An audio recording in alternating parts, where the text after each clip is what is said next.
Ae nakomitunaka, ae nakomitunaka, Nzambe o nakomitunaka o, Nzambe o nakomitunaka o, poso mwindo eutande wapi o, poso mwindo eutande wapi o. Oui, merci, Maman Pénard, merci, Carole. Le point le plus assaillant que j'ai remarqué, n'est-ce pas, à travers le discours de Kabila, qui a attaqué, n'est-ce pas, farouchement la France, la Belgique et les États-Unis, de même que la Belgique, sur le phénomène combattant, et qu'il a, n'est-ce pas, qualifié de, n'est-ce pas, qui prône une idéologie de haine ethnique, hein, sous prétexte qu'ils sont dans la lutte pour la démocratie. Il a aussi qualifié, n'est-ce pas, ces combattants comme des délinquants venus de la République démocratique du Congo. Alors, comment jugez-vous cette attaque?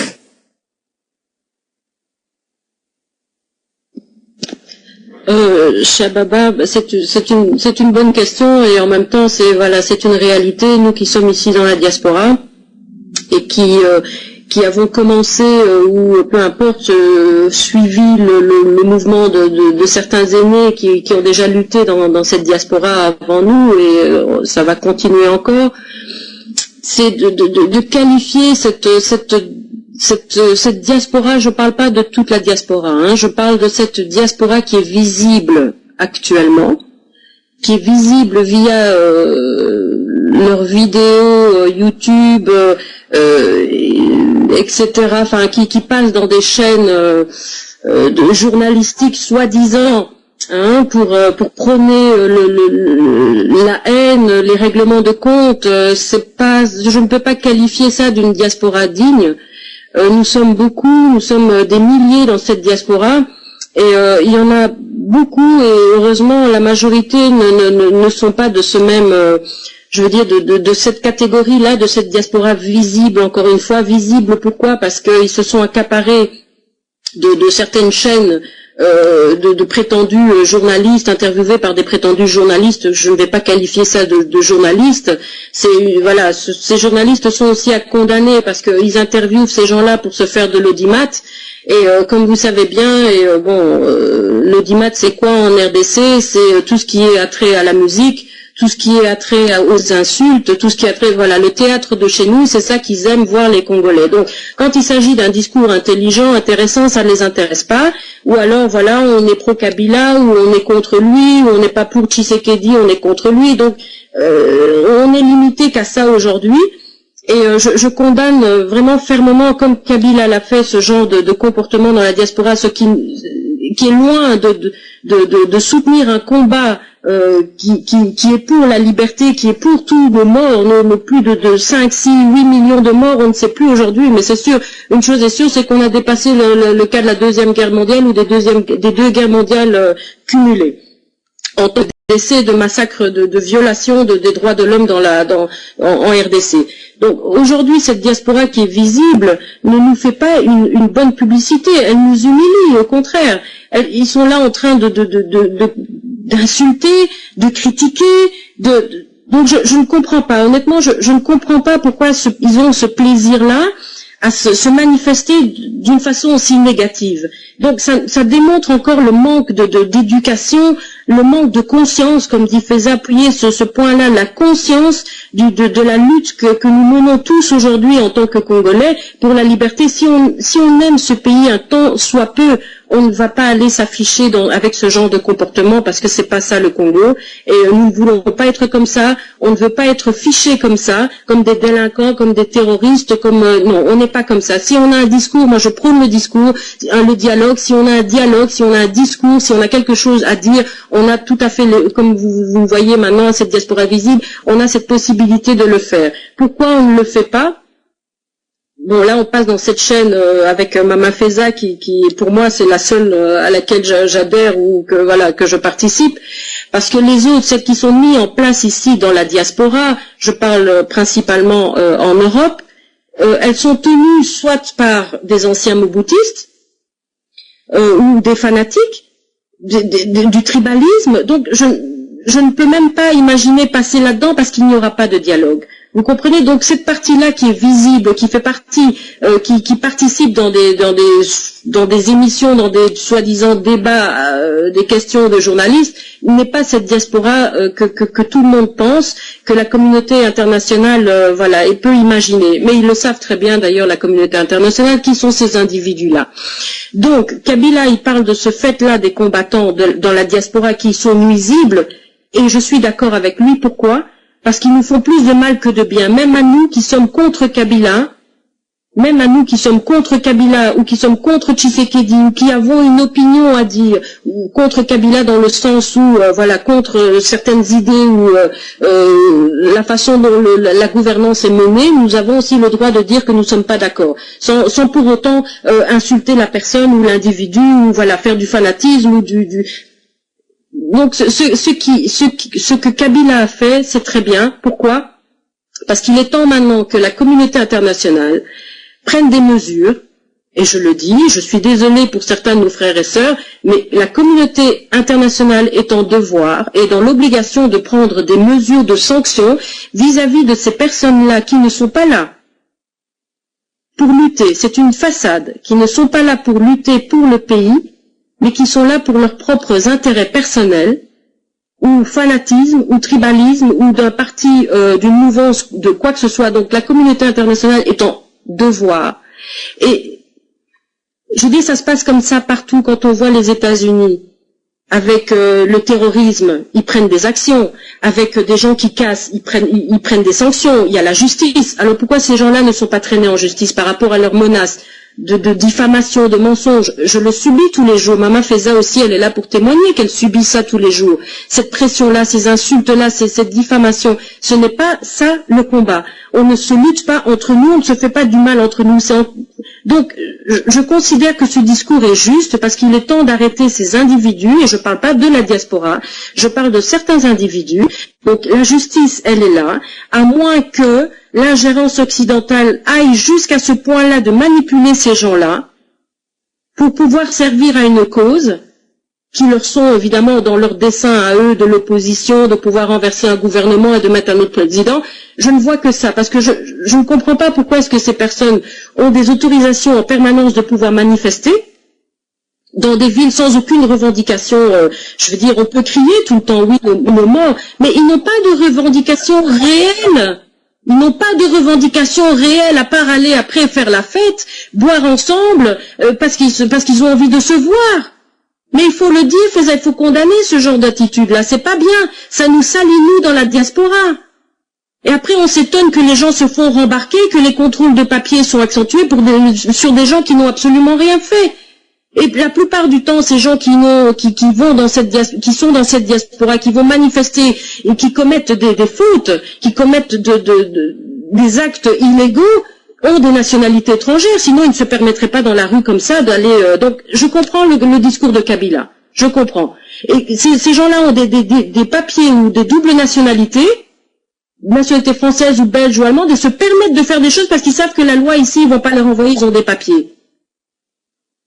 Donc c'est un véritable problème. On ne peut pas continuer comme ça. On ne peut pas, alors qu'ils aillent se battre au pays comme ils disent.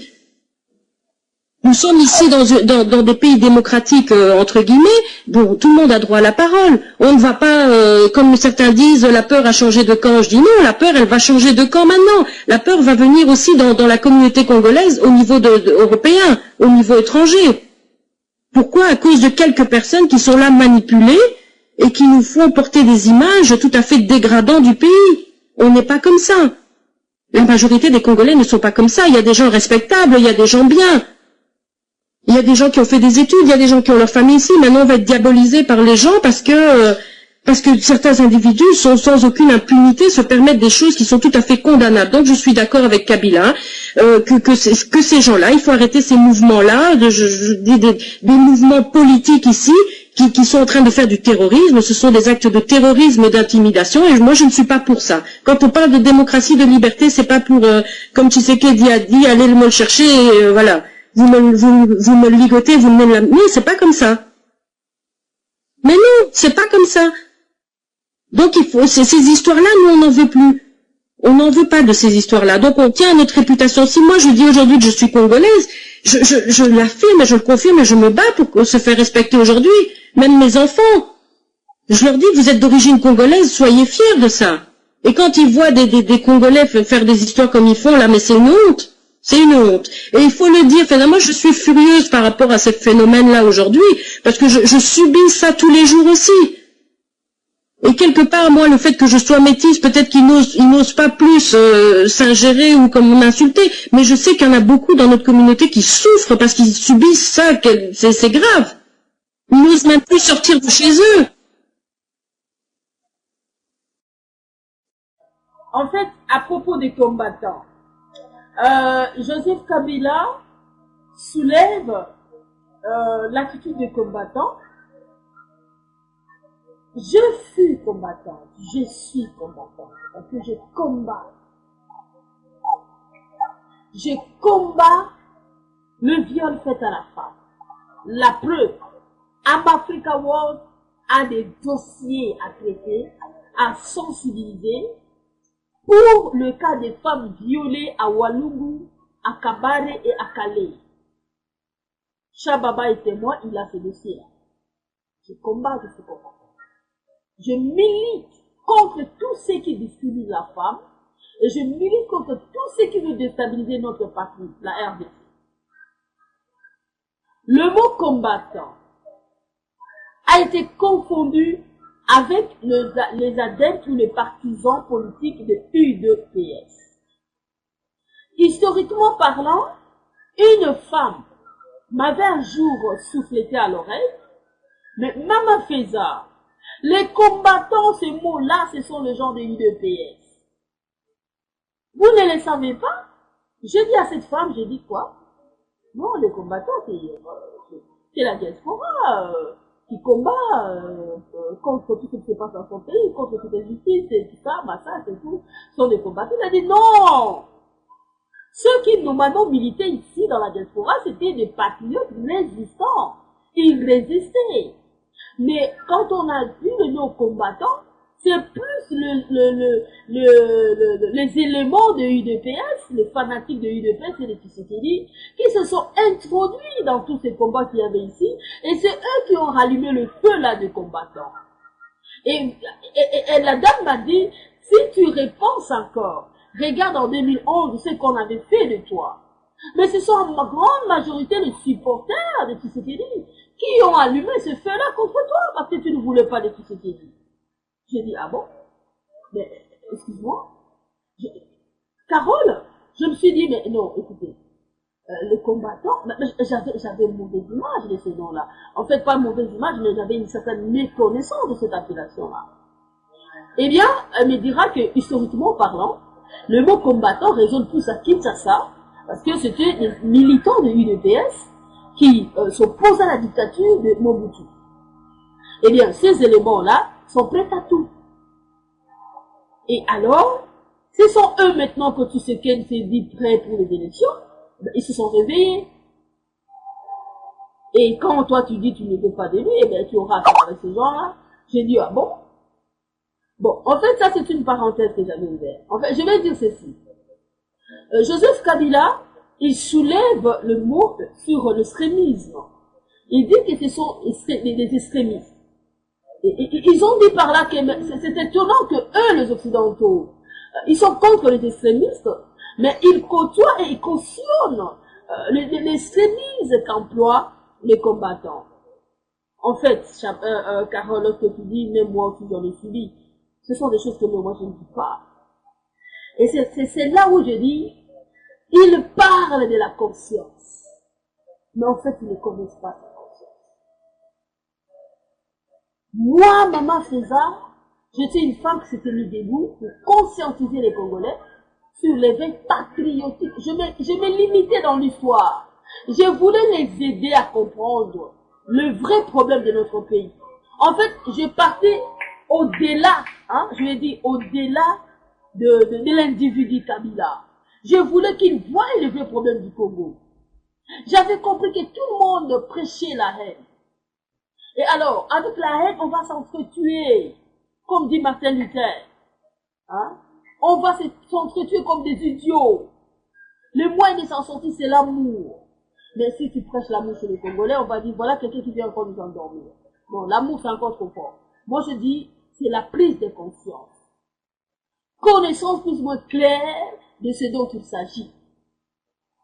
Le Congolais de la diaspora, moi, je vais dire que, effectivement, j'aime le mot que tu as employé, la diaspora visible. Voilà celle qui se voit dans des vidéos, celle qui se voit dans des manifs, celle-là qui quand ça va pas, vous le saurez, tout de suite là parce qu'ils vont faire une vidéo, ceci c'est là et ceci c'est là, même les propres bêtises, on les pose sur vidéo, tel a pris la femme d'autrui, tel a engrossé ceci, c'est la diaspora visible.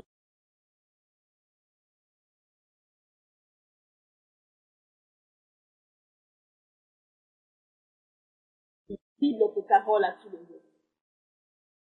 Elle est différente de la diaspora invisible.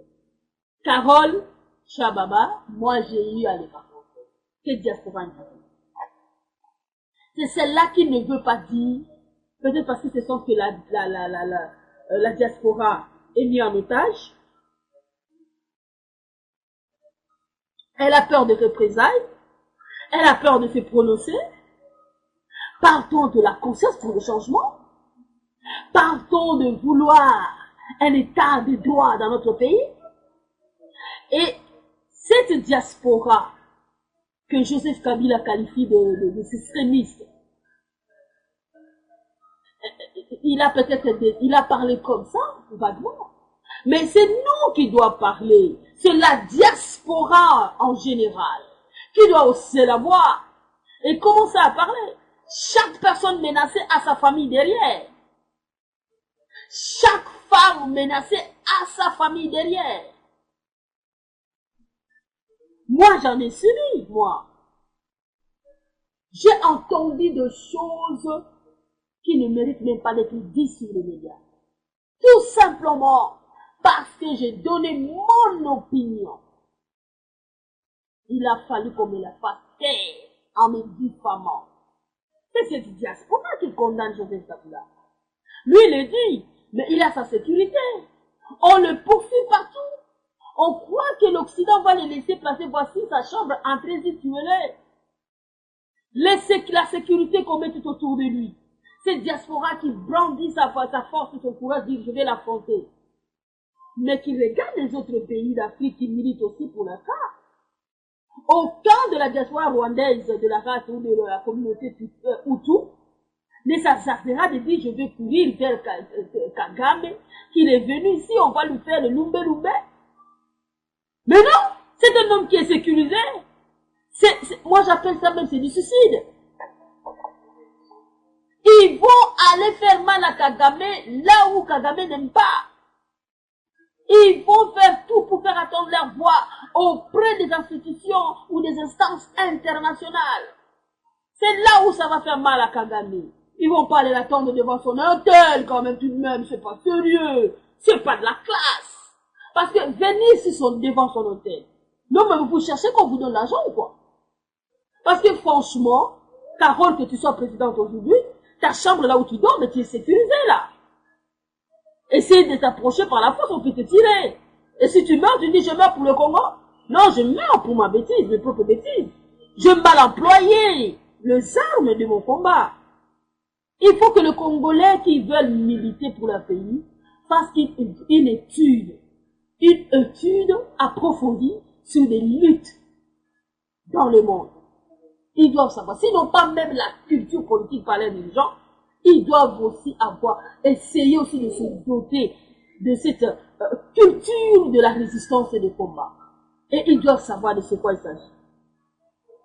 Chababa, nous avons été minimisés à cause de notre opinion.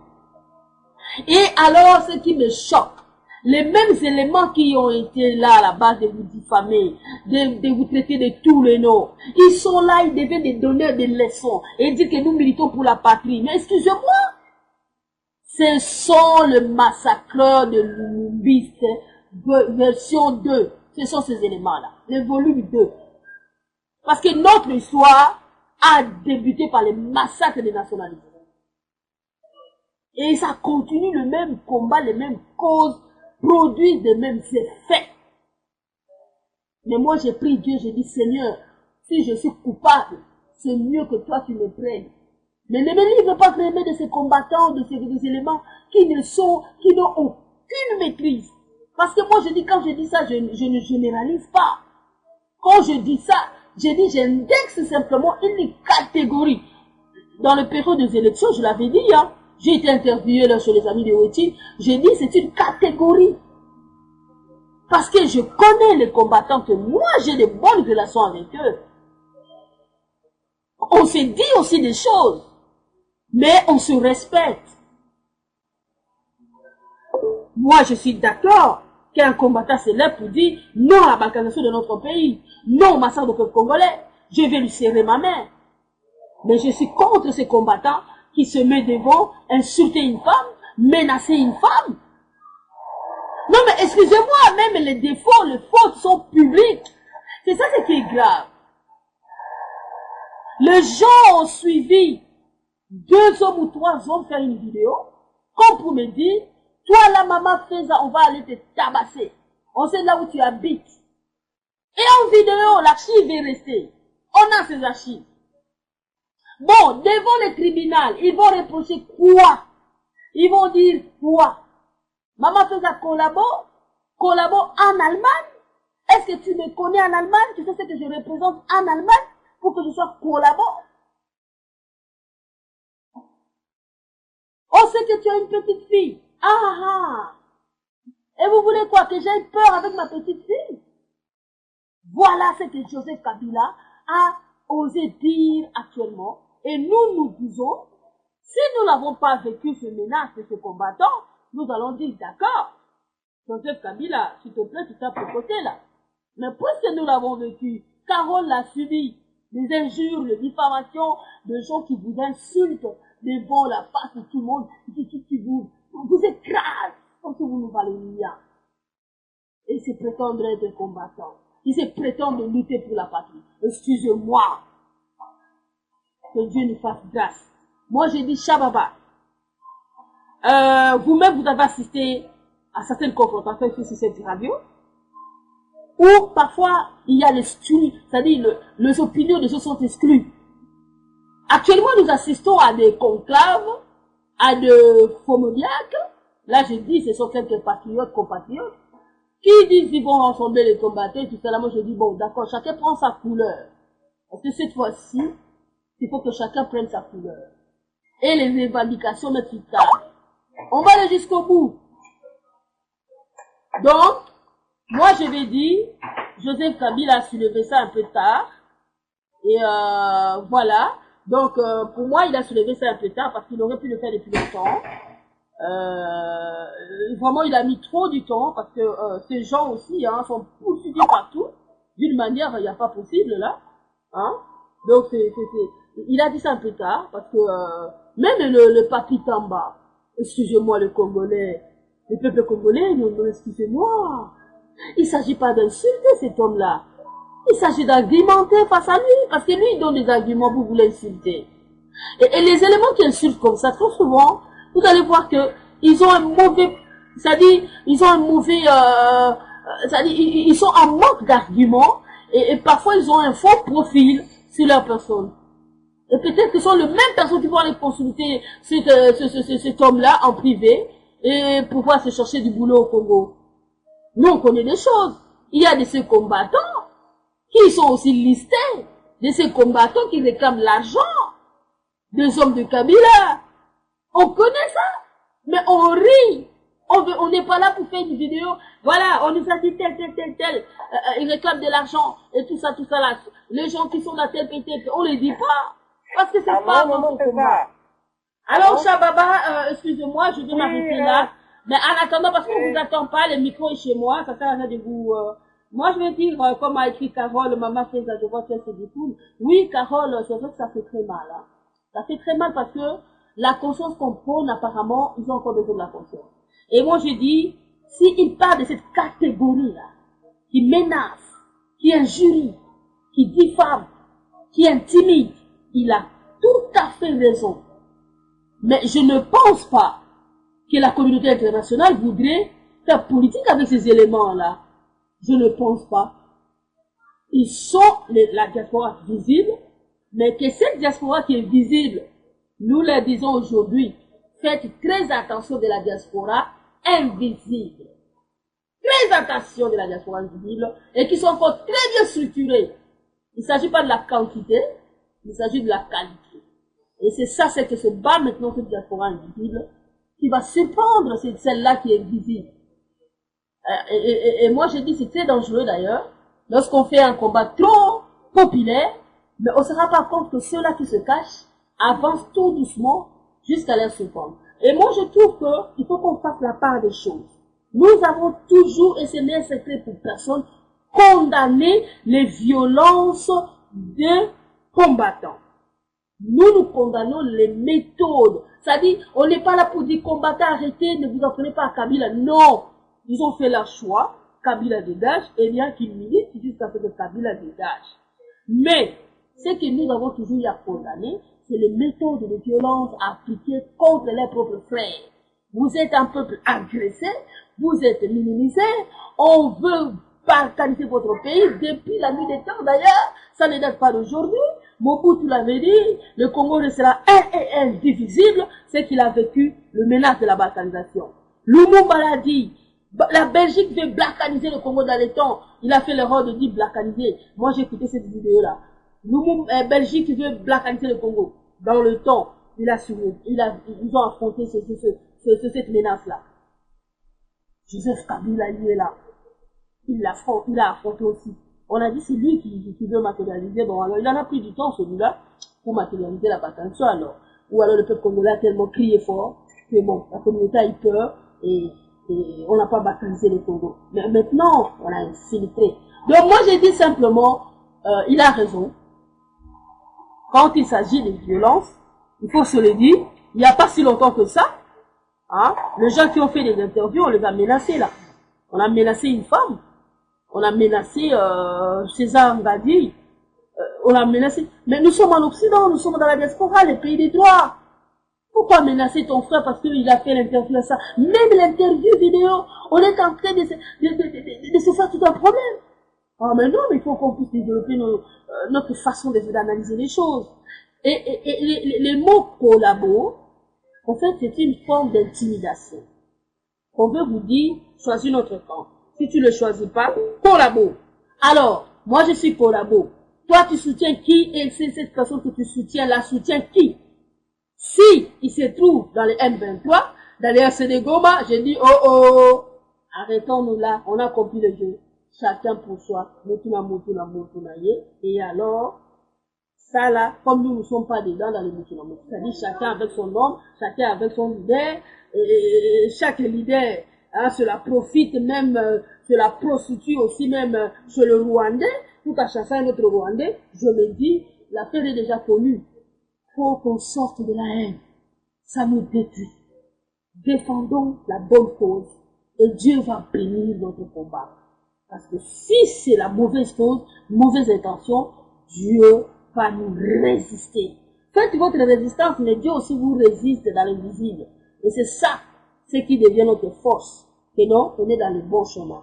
Merci beaucoup, Chababa, je vous remets la parole parce que vous brûlez encore de questions, mais il fallait que je me défoule sur cette affaire. Carole en a vécu, moi-même j'en ai vécu, vous en êtes témoin, et si c'est ça, c'est que plaide Kabila. Moi je dis, de toutes les façons, s'il le plaide, c'est peut-être que pour lui et la sécurité de sa bande. Mais nous autres, ici dans la diaspora, moi je t'ai dit, j'avais dit à ces combattants-là, j'ai dit, tant que vous vous appreniez aux gens de la diaspora, vous allez suivre votre combat. Parce que eux, quand ils vont commencer à crier au secours, ils vont crier auprès des Occidentaux. Et les Occidentaux vont appliquer leur loi. Tu agresses une femme, tu agresse les femmes, surtout ici en Allemagne, eh bien, tu es mal vu dans le dossier. Et vous allez dire que c'est pour défendre la patrie. Mais si la dame que tu menaces est en train aussi de défendre sa nation, ah non, faites attention. Voilà pourquoi nous qui croyons à l'existence d'un Dieu, nous disons que dans tous ces combats que nous menons, Dieu est aussi là dans ce combat. Et tout un chacun de nous animé d'un esprit de rivalité, compétition, mauvais cœur contre tes prochains, parce que tu veux que toi tu avances, les autres tu veux les écraser. Sache qu'un jour, on moissonnera ce qu'on a semé. Et c'est ce que font certains combattants ou certaines combattantes. C'est pas bon de souhaiter le malheur sur les autres. Et ça se paye un jour. Je voudrais plutôt les épargner de ça. Parole, Shababa, je vous remets la parole. Oui, merci, Maman Feza. Je voudrais savoir quelle est la responsabilité, n'est-ce pas, des États-Unis et des autres pays de l'Europe, n'est-ce pas, dans ce phénomène de combattants lorsque Kabila les attaque. Et dans son discours, on nous fait voir que Kabila accuse maintenant la France, la Belgique, les États-Unis, etc. C'est dans ce phénomène. Alors, quelle est leur responsabilité?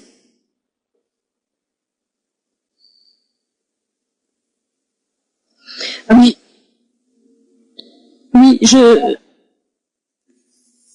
non, ça va, mais tu as le droit, hein. Oui. Bon, pour répondre à la question, Shababa, la responsabilité, donc je l'ai dit tout à l'heure, cette responsabilité, elle est d'ordre juridique, parce que quand on condamne, enfin quand on dénonce ce genre d'attitude, parce que bon, c'est pas venu pour rien, hein, il y a eu des actions quand même menées dans la diaspora qui ont porté sur des atteintes physiques à l'individu, des atteintes morales aussi, hein, donc quand on parle d'insultes, d'intimidation, de menaces, ce sont des faits réels qui sont tout à fait condamnables ici en Occident, entre autres, hein, donc quand il y a des menaces physiques ou même des actes carrément comme bon, le terme qu'ils emploient, je ne le connais pas là maintenant, mais il y a des actes de commando pour aller frapper certaines personnes, hein. C'est à celui qui frappera le plus et qui montrera le plus de vidéos qui sera considéré comme un héros. Donc ce sont des actes condamnables au niveau juridique. Et la communauté internationale, bon, ils en ont arrêté quelques-uns, il y en a qui ont fait de la prison, il y en a qui... Bon, mais quand Kabila dit la position que l'Occident a vis-à-vis de ces individus-là, c'est uniquement parce qu'ils ont une autre nationalité, tout simplement. Si c'était des Congolais avec des papiers congolais, bon, chaque personne, comme on voit aux États-Unis, on peut porter plainte, ou Kabila peut, au niveau des papiers, les faire revenir, peu importe. Bon, soit, il y a des actes comme ça que la RDC peut directement, vis-à-vis de ces sujets, en tout cas qui ont la nationalité congolaise, de réagir. Mais ces personnes-là, comme je dis encore une fois, qui se permettent de faire ça, c'est en toute impunité, en se disant on a des papiers, on va pas nous extrader. Et c'est là où ils pensent que qu'ils vont pas les extrader. C'est ça que je dis. Certains disent la peur a changé de camp. Non, mais il va y avoir un nettoyage dans la diaspora. C'est méchant de dire ça, mais c'est une réalité. Et quand Kabila dit la communauté internationale est complice de cette histoire-là, et moi je l'appuie aussi, c'est qu'ils se servent de ces combattants sans qu'eux-mêmes le sachent, hein. Sans qu'eux-mêmes le sachent, ils se servent d'eux pour avoir des informations. La plupart d'entre eux, je le connais parce que je l'ai vécu, c'est pas des histoires que je raconte comme ça, c'est du vécu. La plupart d'entre eux, ils font quoi? C'est de la dénonciation. La plupart, ce sont des mouchards, comme on dit, comme on emploie le terme, d'autres on nous traite de collabos. Ce sont des mouchards qui sont infiltrés par les États occidentaux pour aller suivre ce que les combattants font. Donc que les combattants eux-mêmes ne se trompent pas sur la réalité des choses. Ils sont laissés en toute liberté, comme on dit, parce qu'ils ont besoin, les Occidentaux ont besoin d'eux, pour ne fût-ce que dénoncer les autres ou connaître certaines situations ou les infiltrer ou savoir ce qui se passe dans la diaspora, si certaines diasporas appuient le M23 et autres. Ça revient de la sécurité nationale des pays occidentaux comme la Belgique, la France. Pour eux, c'est une question de sécurité nationale au départ et puis après internationale. Carole, j'allais dire quelque chose là. J'allais dire quelque chose. J'allais même poser la question en fait sur ce plateau. Je veux bien que les gens disent nous combattons tout ce qui ne va pas au pays, nous condamnons toute ingérence, nous condamnons les injustices, la dictature et tout ça. Ils argumentent politiquement parlant tout ce qui ne va pas. Je suis d'accord. La démocratie c'est permis. Mais c'est que je ne suis pas d'accord. C'est quand on se réclame de défendre sa nation. On se le donne même certains noms qui ne correspondent pas à ce qu'ils font. En fait, je vais poser la question de dire, et si ces groupes, ces petits groupes-là, je dis bien, ces catégories-là violentes, extrémistes-là, des extrémistes, parce que c'est l'extrémisme que nous avons eu à condamner. Nous avons toujours dit argumenter, mais ne jurez pas, ne menacez pas. Argumenter, c'est dans les arguments qu'on peut aller peut-être revenir à la raison ou comprendre ce que l'autre dit. Et si les combattants font le travail des M23 et agressent la propre nation, et si les combattants combattent la propre patrie sans le savoir, ma question est celle-ci. Quand on agresse une nation, qui est la première ou le premier de toucher ou d'indexer? Est-ce le gouvernement de ce pays? Ou bien est-ce le peuple que le gouvernement de ce pays est censé protéger? Carole, je te pose un peu cette question. Qu'est-ce que tu peux dire par là? Ou alors Shababa?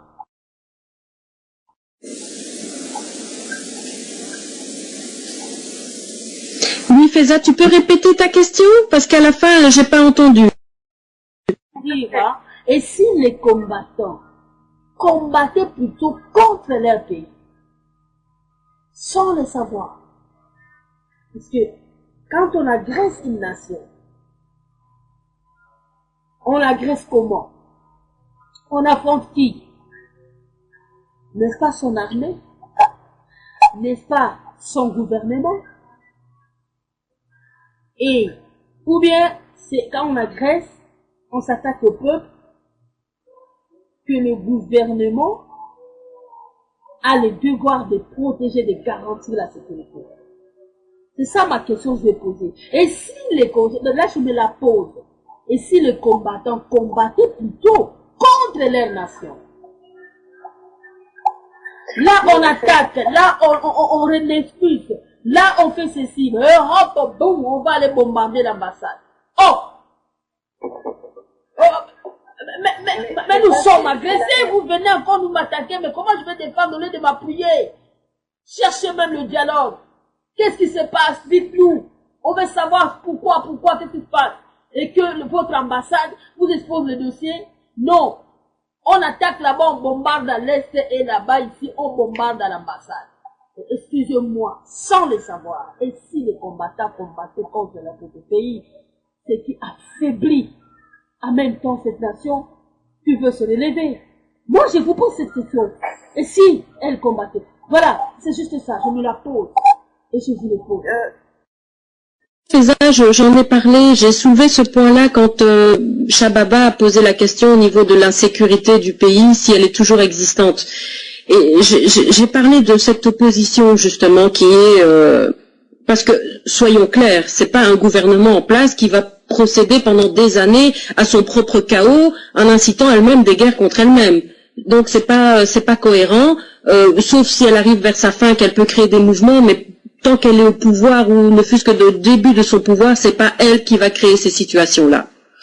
Ce qui se passe au niveau de l'insécurité dans l'Est, on voit très bien, enfin, on a vu cette opposition défiler. Même si on ne montre pas des vidéos que ça diffuse, elles ne passent pas, mais elles existent. Des écrits existent, des interviews existent. On a vu quand même Tshisekedi se pavaner devant des groupes rebelles, non? Et après, il dit ce sont des dommages collatéraux que les Congolais, qu'ils aient massacré des Congolais. Et après, on s'étonne qu'ici, dans la diaspora, nous sommes victimes de ce même mouvement-là. Mais posons-nous la question, quand je parle de l'insécurité du pays, elle vient directement de l'opposition. Quand on voit Roger Lumba là, soutenir le M23 FESA, mais ce sont des Congolais eux-mêmes qui se font du mal à eux-mêmes. Mais on aime ça. Regarde-nous dans la diaspora, cette haine qu'il y a entre nous. FESA, ils aiment ça. On aime s'entretuer nous-mêmes parce que je ne sais pour quelle raison, mais c'est ancré dans les gènes, c'est comme ça. Et quand...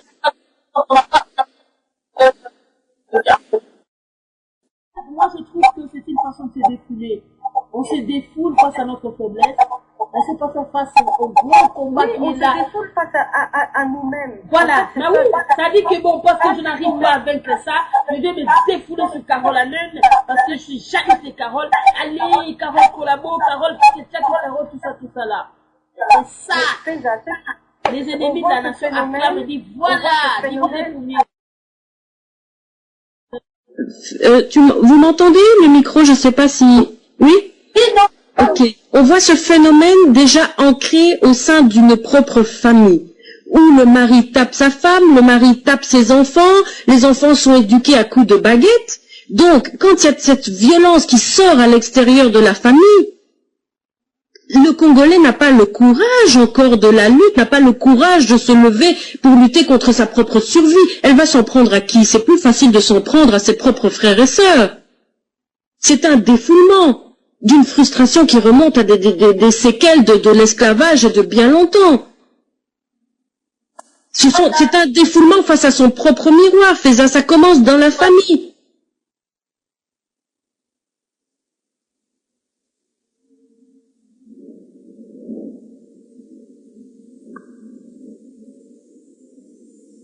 Oui.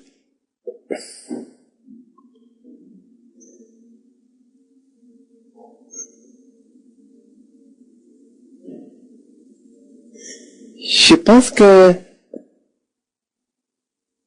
elle n'est plus là, elle n'est plus en ligne.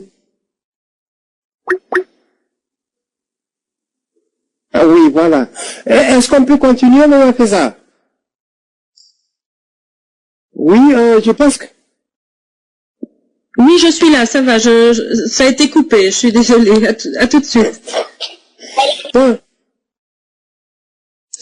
Nous sommes encore sur le discours. On continue.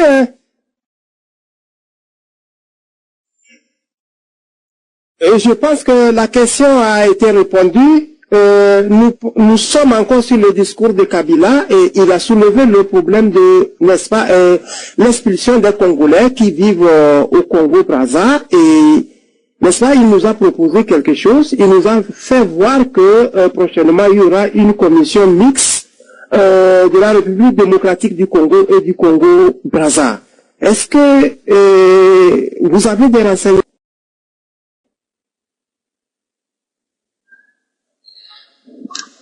Oui, enfin, des renseignements, moi personnellement, je suis un peu ce qu'il y a dans l'actualité.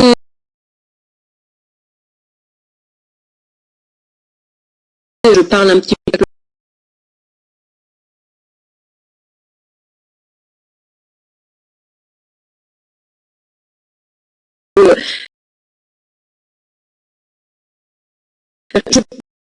Je pense que le problème du Congo-Brazzaville, malgré que cette attitude de Congo-Brazza face à la population congolaise, c'est quelque chose que je pense que très peu de personnes peut-être ont pu soulever comme. Mais c'est une réalité de fait aussi. Hein. Au Congo-Brazza, qu'est-ce qui se passe en fait? Quelles sont les personnes, bon, à part des populations, la population civile normale, qui, comme ici dans la diaspora, la chute de Mobutu, il y a quand même eu beaucoup de personnes qui ont passé les frontières. Et entre autres, la frontière la plus proche, c'est quand même au Congo-Brazza. Donc ce phénomène que nous vivons ici dans les combattants, là, les combattants, dans ces groupes-là, il y a aussi des anciens militaires de Mobutu qui veulent reprendre le pouvoir, des Mobutistes. Donc ceux qui sont au Congo-Brazza, c'est facile de parler simplement de que le Congo-Brazza s'est réveillé comme ça du jour au lendemain en décidant de mettre les Congolais dehors. Il y a quand même des antécédents de cette histoire-là. Il y a des antécédents. Quand on voit ici que les Congolais dans la diaspora se targuent de dire oui, notre général, je crois que c'est Mounene, qui est là-bas au Congo-Brazza, ils vont faire des expéditions contre Kinshasa et tout ça. Donc c'est à un moment donné, bon, il y a eu, je crois que il y a 2 ou 3 ans, il y a 2 ans, là, il y a eu une bombe qui est tombée, il y a eu je ne sais pas combien de morts. Mais tout ça, ce sont des conséquences aussi. C'est de l'insécurité qui règne au Congo-Brazzaville qui pousse aussi le Congo-Brazza, le gouvernement à réagir comme ça. Soyons lucides. Quand je parle de souveraineté nationale et de sécurité nationale, le Congo-Brazza est un pays. Comme Kinshasa est un pays, enfin le Congo-RDC est un pays. Donc quand ce pays-là subit une quantité de foules qui sont là que au niveau militaire, stratégie ou quoi que ce soit, donc c'est dans leur droit, quelque part, de chasser ces personnes-là. Donc maintenant, on mêle toute la population congolaise à ce phénomène-là. On expulse les Congolais en entièreté. Mais au départ, ce qui était prévu, c'était quoi?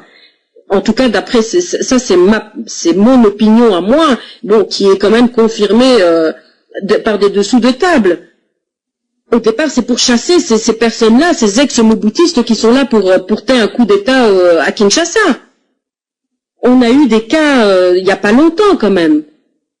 Des tentatives de coup d'État, des gens qui partaient à partir de Congo-Brazza. Mais oui, mais on rigole, mais c'est une situation qui est tout à fait réelle, et les gens ici, ils s'en vantent. Ah, notre général, il est là-bas, il y a tout un attroupement, on va faire un coup d'État. Faites-le, mais taisez-vous. Quand tout ça se remue, et qu'éventuellement que la France a conscience de ça, et que cette France-là, elle dit à Sassou, bon, il y a ce problème-là mais qu'est-ce que vous pensez qu'ils vont faire? Comme je dis, alors les Congolais sont dans l'entièreté diabolisés par un groupe d'individus qui font des actions, mais qu'on ne pointe pas le doigt sur eux, on pointe le doigt sur toute la communauté congolaise. Et quand je vous dis que s'il va y avoir des refoulements ici ou quoi à partir de l'Europe, de la communauté congolaise, on va encore pleurer, on va dire ah les pauvres Congolais et tout ça, mais condamnez vous-même, nous les Congolais, condamnons nous-mêmes les actes que nos frères et sœurs y font ici. Après, il ne faudra pas s'étonner qu'eux-mêmes prennent des dispositions, et là ça va être des refoulements massifs. Cette communauté qui est visible, comme je dis, qui est visible, qui bouge, moi je m'identifie pas à eux en tant que Congolaise, que enfant de Congo. Je m'identifie pas à cette violence-là, à cette façon de faire la politique, cette opposition qui fait cette politique d'armement, de massacre de la population, de prise en otage de la population pour leurs intérêts personnels. Donc l'insécurité au Congo-Brazzaville, c'est mon opinion, mais elle vient de cette problématique-là, de tous ces anciens ex-militaires de Mobutu là qui sont basés dans cet endroit-là et qui servent l'opposition au jour d'aujourd'hui. Voilà.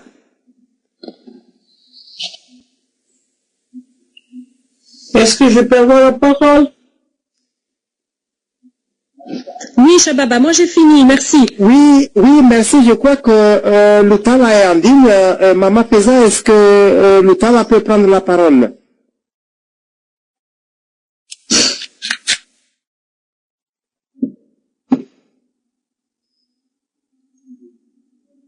Bon, je n'ai pas suivi le début, mais j'ai suivi juste Madame Carole ou Mademoiselle, ce qu'elle disait tout à l'heure, mais je n'ai pas suivi tout ce que j'appelais juste pour une autre chose, mais j'ai trouvé cette émission, donc j'ai suivi un peu ce qu'elle a parlé. Et à ce que je vois, je comprends qu'il y a beaucoup de choses qui échappent à ma sœur, Carole, si je peux le dire ainsi. Il y a beaucoup de choses qui lui échappent, et c'est pour cela qu'elle dit ça.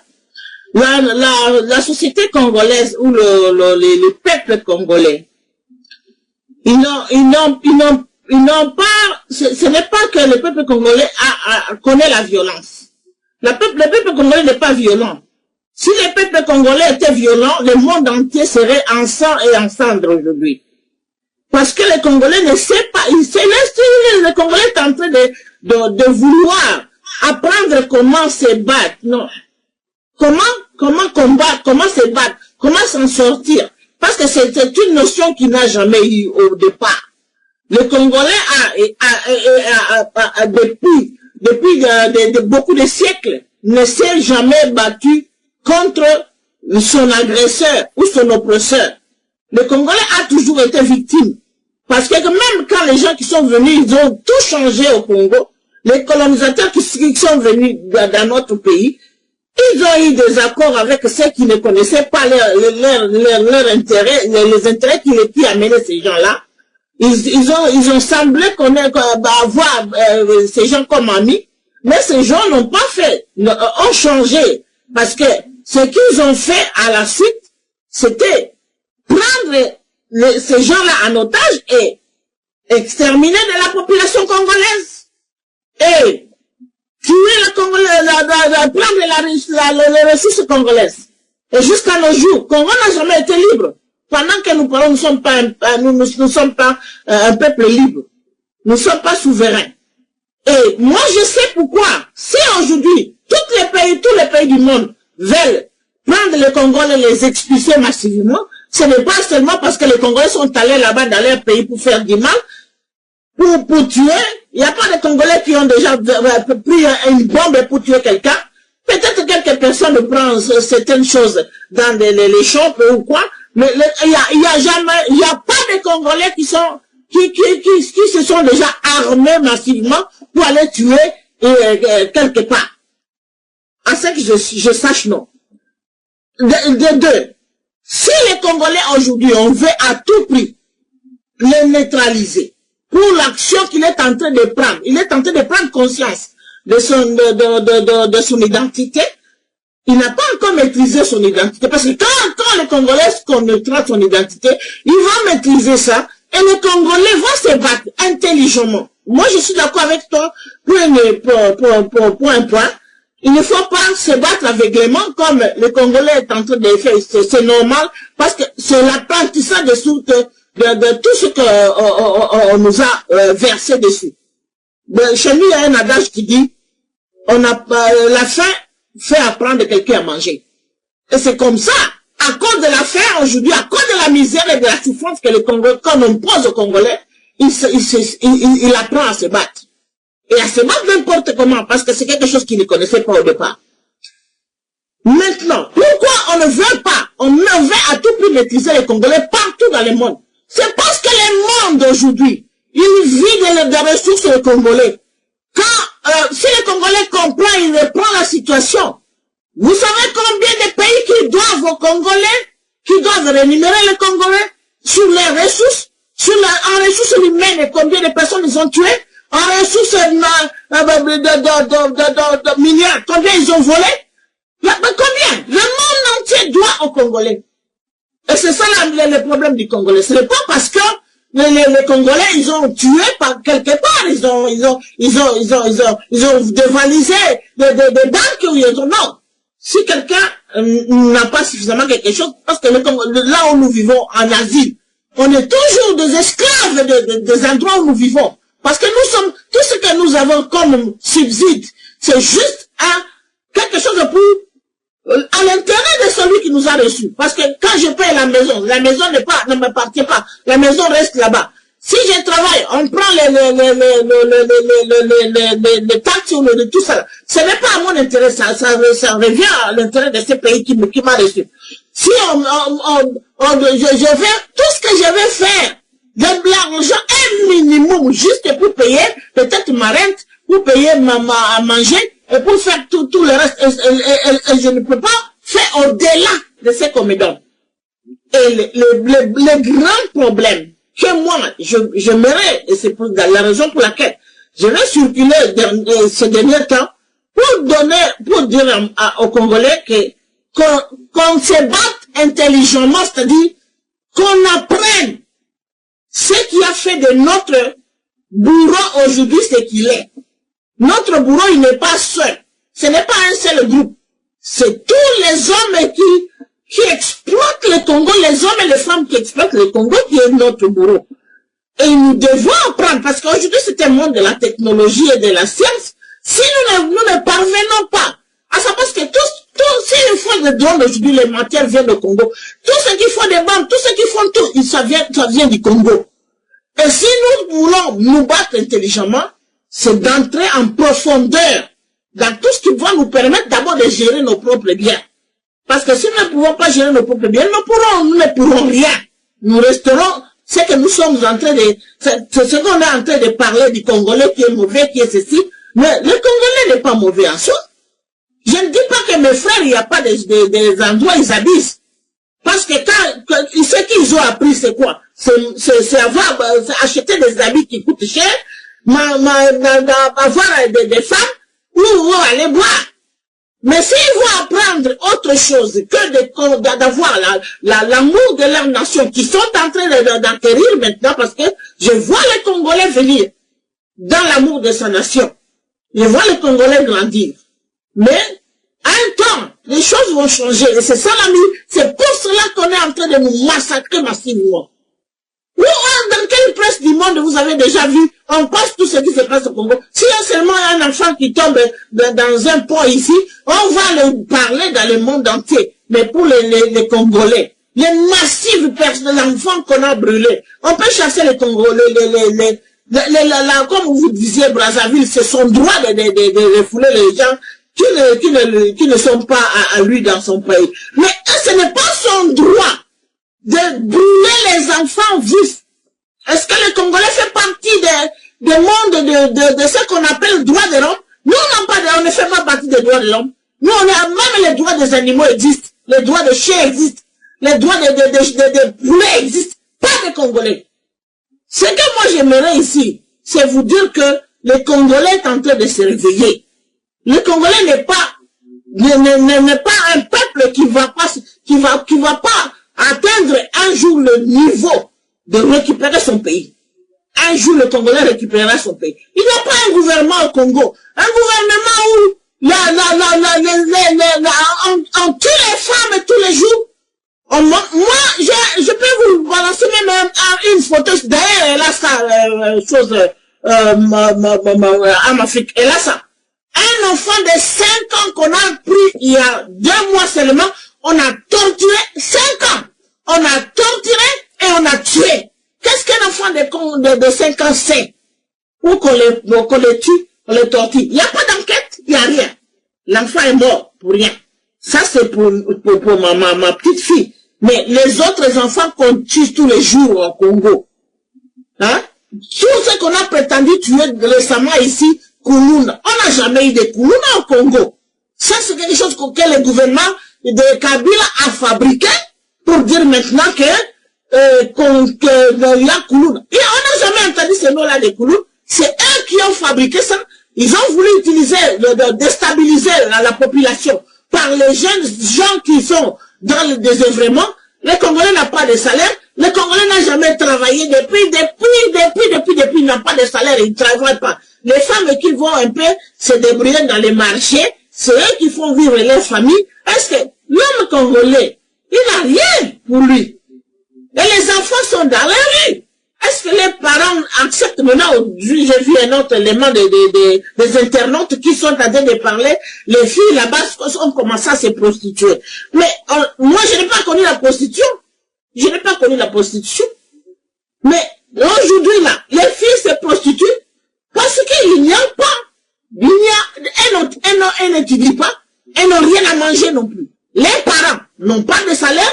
Les mamans, ce qu'ils vont aller vendre au marché ne suffit pas. Ce n'est pas que le Congolais est mauvais, ma soeur. Ce n'est pas, moi je n'ai pas honte de dire que je suis congolaise. Mais la vérité est que ce qu'on nourrit pour ce que Dieu nous a donné. À cause de nos ressources, nous sommes devenus la bête noire du monde entier. Des pays nous doivent. Et c'est ce qu'ils ne veulent pas. Ils veulent nous condenser où nous allons être exterminés, mais nous ne serons pas exterminés, justement. Ça, c'est une fausse que les calculs sont en train de faire. Nous ne serons pas exterminés, nous sommes nombreux. Et même nos petits, nos arrière-petits-enfants, ils récupéreront notre pays. Ce n'est pas que les Congolais sont mauvais. Non. Ce n'est pas que les Congolais sont mauvais. On ne peut pas violer des femmes parce qu'on prétend qu'il y a des militaires qui sont là cachés. Pourquoi les militaires se sont retrouvés là-bas? C'est parce qu'on les a tués à Kinshasa. On a pris les militaires, les ex-militaires, on les a tous assassinés qui étaient là-bas à Kibumango, ceux qui étaient aussi à chose à Kotakoli. On a assassiné pratiquement tous les ex-phases. Et les restes de ceux qui se sont enfuis, ils n'ont pas le droit de fuir. Ils ont droit d'asile. C'était supposé que le Brazzaville était un droit d'asile. Et pourquoi les gens veulent renverser Kanachien? C'est parce que, ce n'est pas parce qu'il n'est pas congolais, c'est parce qu'il est incapable de gérer le Congo. Il est incapable. C'est un gouvernement qui n'existe pas. S'il était capable, même les propres militaires qui sont là, comme il ne peut plus les payer, il continue à les assassiner maintenant. Et on assassine spécialement le Congo pour les remplacer par les Ougandais et les Rwandais. Pourquoi? Si le Congo est souverain, le Congo n'est pas souverain parce que c'est le monde entier qui décide sur le Congo. Kagame peut donner des ordres au Congo, la France peut donner des ordres au Congo, l'Angleterre peut donner des ordres au Congo, partout le monde entier donne des ordres au Congo. Le Congo appartient maintenant à qui? Il nous appartient maintenant à nous les Congolais d'être intelligents, de récupérer notre pays. C'est vrai que nous battons tant bien que mal, mais un jour nous allons récupérer ce pays-là. Nous battons tant bien, nous y employons mal. Ça, vous avez parfaitement raison. Parce qu'il fallait que les gens restent intelligemment et travaillent intelligemment pour récupérer. Parce que moi, je suis vieille, hein, mais je suis en train d'étudier chez vous ici, c'est pour savoir comment est-ce que le monde européen aujourd'hui et le monde occidental, d'où ils sont venus et d'où ils ont commencé. Par où ils ont commencé et par où c'est tout. Pourquoi ils se retrouvent là aujourd'hui. Et j'ai compris. J'ai compris pourquoi là ils se retrouvent là où ils sont aujourd'hui. J'ai compris. Mais le Congolais aussi va comprendre au fur et à mesure. Ce n'est pas une tâche facile parce qu'après des centaines d'années, on vous a lavé le cerveau sur quelque chose, vous êtes resté là-bas, comme ça, coincé dans cette optique-là, et pour le changer du coup, de jour au lendemain, ce n'est pas facile. C'est ça le problème du Congolais. Le Congolais n'est pas tout ce qu'on dit de lui. Il n'est pas tout ce qu'on dit de lui. Il est ce qu'on a fait de lui. Et ça va changer. Je vous assure, je vous promets. Ça va changer. Ce n'est pas moi qui va changer, mais les Congolais, il y a une autre jeunesse qui est en train de voir les autres choses ailleurs. Il y a la jeunesse qui n'est pas nous. Il y a aussi des gens qui ont compris. Comme moi, j'ai compris. J'ai compris nos erreurs, j'ai compris c'est là où nous sommes, et j'ai compris ce que nous avons à faire. Ce n'est pas que Brazzaville a le droit de faire ça. Parce que nous n'avons pas un gouvernement. C'est pour cela on fait ces choses-là sur les Congolais. On nous tue partout. Et bientôt, ce que vous dites là, c'est vrai, l'Europe aussi, ils sont en train de se préparer. Ils ont peur de la facture. Tout le monde a peur de ce qu'ils doivent au Congo. Ça se paye, ça. Tuer les gens quelque part, ça se paye. Voler les ressources des gens, ça se paye. Et si le monde entier va commencer à nous payer ce qu'ils nous doivent. Mais c'est la raison pour laquelle on veut maintenant remballer les Congolais, les exterminer, ou que tous les moyens sont bons. Merci beaucoup. Je m'excuse si j'ai blessé quelqu'un. Non, en tout cas pas moi. Je suis vraiment contente de vous avoir entendu avec avec un tel amour pour le pays, et ça fait du bien. Et c'est ce qu'on aimerait entendre beaucoup plus souvent que ce genre de discours négatif. Et quand je dis que je ne veux pas m'identifier à une certaine catégorie de population, c'est de pas dire, je ne dis pas par là que je ne suis pas fière d'être une enfant née d'une maman congolaise, pas du tout, loin de là. Ce que je déplore aujourd'hui, c'est justement cette étiquette qu'on veut coller aux Congolais, et les Congolais ne sont pas comme ça, et je ne veux pas être de cette catégorie, je ne veux pas être cataloguée comme ça. Et voilà, merci maman. Et quand je parlais quand vous avez dit que, j'ai pas compris que je pense que les Congolais sont violents, ils ont un mal profond, comme vous le dites, ça fait des siècles qu'ils sont maltraités, et c'est vrai que cette violence, elle est à l'intérieur, elle est au centre du foyer, et à un moment donné, le Congolais, voilà, il n'a pas appris à se défendre, c'est ça que j'ai dit. Il préfère... Ah oui, je ne sais pas si je n'étais pas là au départ, je m'excuse. Voilà. Pardon. Non, c'est ça que je disais, il n'a pas appris à se défendre, il préfère s'enfermer au sein de la famille, au sein de son propre, voilà, s'agresser entre nous, que de vraiment commencer à, voilà, se faire entendre au niveau de la communauté internationale et au moins défendre nos intérêts. On préfère se faire du mal à nous-mêmes, comme une auto-flagellation, voilà, de ce propre miroir par rapport au mal qu'on nous a fait. Mais il faut plus penser comme ça. C'est ça que je dis, et ça me fait vraiment du bien de vous entendre, parce que ça me fait penser à ma maman, voilà, qui pleure sur les histoires du Congo. Et voilà, bah c'est pas pour rien que je suis là aujourd'hui, quoi. C'est un hommage aussi pour ma maman et toutes les souffrances qu'elle a subies, le racisme et tout ça. Et je suis, voilà, je suis là pour ça aussi aujourd'hui. Voilà, et toute ma lutte est ça pour les mamans, pour voilà, je sais ce que nos mamans ont subi, je sais ce que nos mamans ont souffert, et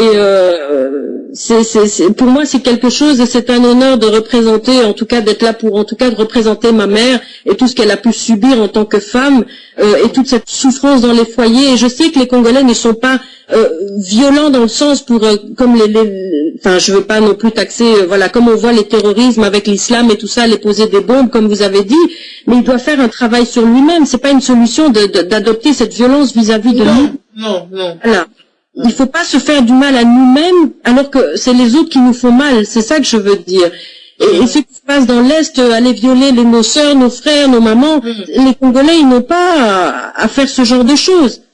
Se prendre à son propre peuple et le faire souffrir gratuitement parce que nous on a mal ou on veut arriver au pouvoir.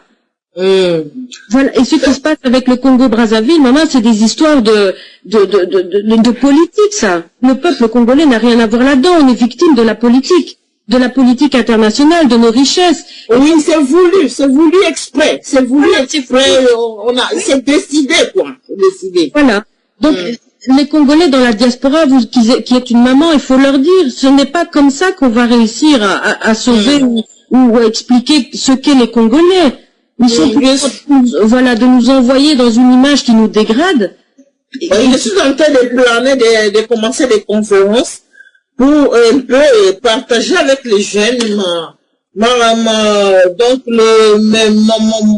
l'investigation que j'ai eu à faire en étudiant pendant au moins 5 ans l'histoire. C'est ce qui m'a amené à comprendre beaucoup de choses, parce que au travers de l'histoire de l'Europe et de l'Amérique, j'ai découvert beaucoup de choses. Je suis d'entrée de brigade, une graduation en histoire. J'ai déjà fini mes études au Congo, mais ce qui m'a poussé à faire ça, c'est parce que je me suis dit, c'est dans l'histoire que je peux découvrir beaucoup de choses. Et c'est en étudiant l'histoire que je suis parvenu à découvrir ce qu'ils étaient au départ. J'ai vu ce qu'ils étaient, j'ai vu maintenant ce qu'ils se sont fait eux-mêmes d'abord, et maintenant, j'ai compris. Et bien, j'ai mené aussi des investigations pour savoir qu'est-ce qui se passe pour notre pays. J'ai découvert plein de choses, et j'ai compris que nous ne sommes que victimes de ce que nous avons eu, de nos ressources.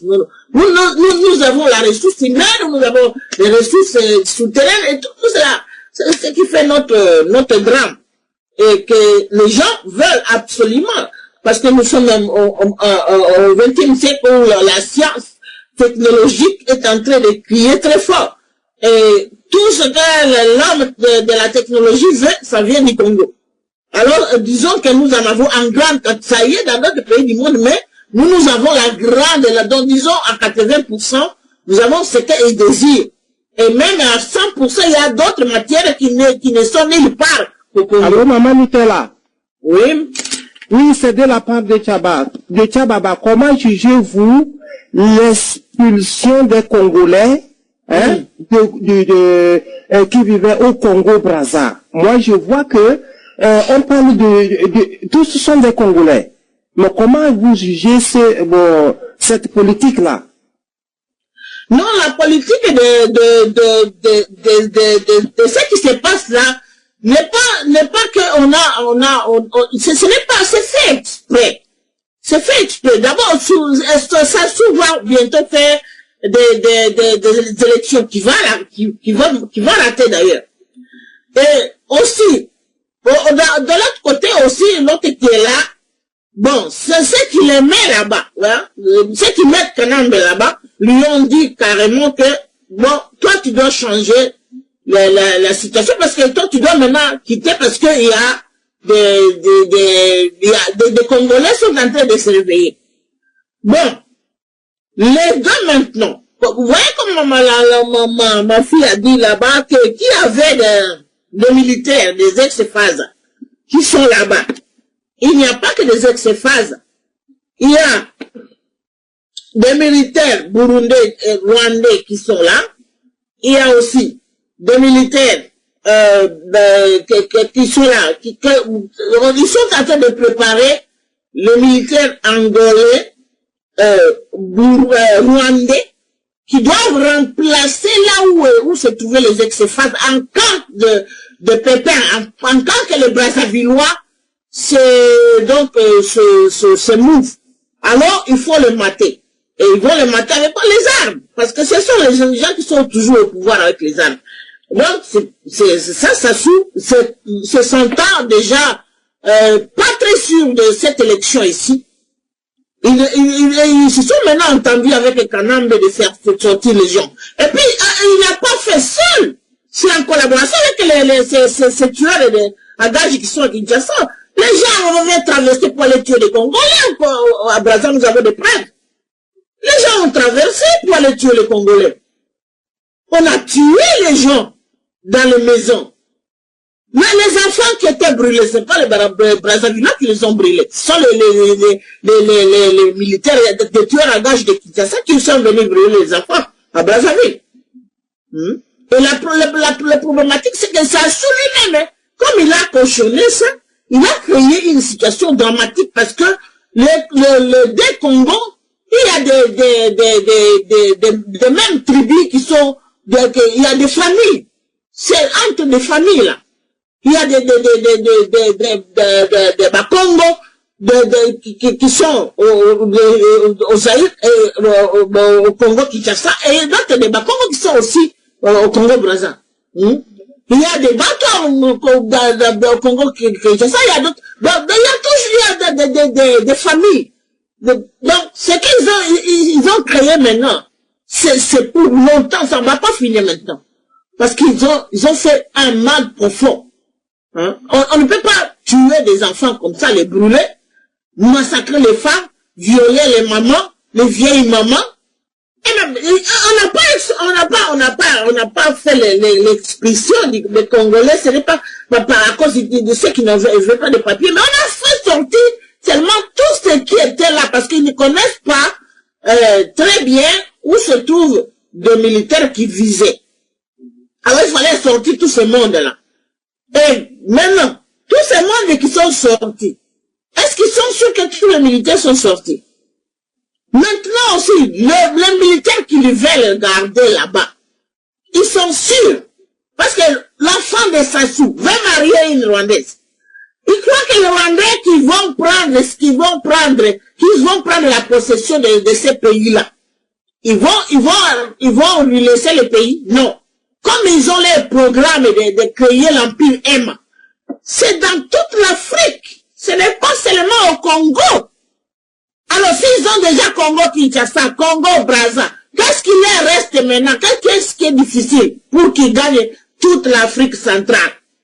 Pour faire leur empire M, que les colonisateurs veulent récupérer encore. C'est dommage. Qu'ils sont en train de croire que cela est simple comme ça, ils vont le faire. Non, ils vont pas parvenir parce que nous tous, nous sommes au courant de ce qu'ils sont en train de faire. Et comme ils sont en train de jouer ces jeux-là, ben, les gens aussi, c'est pour ça que je suis d'accord avec ma fille Carole, il faut qu'on joue intelligemment. Tout ce que je suis en train de vous parler ici, ce n'est qu'une minime des dossiers que nous, on possède. Et c'est que, bien sûr, nous allons aussi les poursuivre Si c'est juridiquement, parce que ce n'est pas que, seulement, il y a cette justice-là, s'ils ont créé la justice, un jour ça va arriver. Il y a des moments où les gens disent qu'ils ne peuvent pas, même on voit, il y a ça, même dans certains films, on voit, les juges ne veulent absolument condamner une personne, mais il y a quand même quand il y avait l'apartheid, ou même quand il y avait les racismes en Amérique, le vrai racisme qui a changé des costumes, quand ça existait ouvertement en Amérique, et il y avait aussi des gens qui gagnaient des procès. C'est ça qui va se passer avec tous ceux qui sont tentés de penser qu'ils peuvent tuer des Congolais partout dans le monde et personne ne leur demandera rien. Le Congo-Brazzaville est tenté dans un jeu qui ne sera pas s'en sortir lui-même. Parce qu'un jour, si les gens qui réfléchissent bien prennent le Congo et qu'on commence à revendiquer les droits du Congolais, ils ne vont plus, je ne sais pas comment le Brésil peut respirer, parce que les courants du Congo, les provisions du Congo, tout ce que le Congo-Brazzaville vit par tout cela. Et si aujourd'hui le Congo vraiment bloquait tout, je ne pense pas que le Congo de Brazzaville peut survivre. Je ne pense pas. Ce qui s'est passé est très mal. C'est très mal perçu par tout le monde. Ce n'est pas seulement nous les Congolais, mais tout le monde. On ne peut pas se permettre de faire des choses comme ça entre frères, parce que nous vivons entre des tribus qui sont ensemble. Ce sont des tribus frères. Une partie des familles peut-être à Brazzaville, une autre partie peut-être à Congo-Kinshasa. Et maintenant, vous allez séparer toutes ces familles-là, qui sont des familles de sang. Vous n'allez pas les séparer. Mais il y a maintenant ces problèmes qui viennent de mettre au milieu de nous, où les gens vont s'entretuer. Les politiciens vont partir. Mais les gens vont rester s'entretuer. Moi, je pense qu'il faut que nous puissions réfléchir à comment maintenant mettre en œuvre les plans des politiciens et les confondre. Et que nous, la population, nous puissions savoir comment diriger les choses. Parce que il y a des Brazzavillois aussi qui sont entrés là-dedans et qui ont fait du mal à leurs frères et à leurs sœurs. Et ça, il faut vraiment condamner ces choses-là. Condamner ça sérieusement, parce que ça ne doit jamais se passer comme ça. Ils ont fait une erreur qu'ils ne devaient pas faire. Voilà ce que je pense de ça. Merci, Maman Lutela, de nous avoir, n'est-ce pas, répondu. Je remercie aussi Maman Carole, de même que Maman Feza, et j'ai terminé avec mes questions. Merci.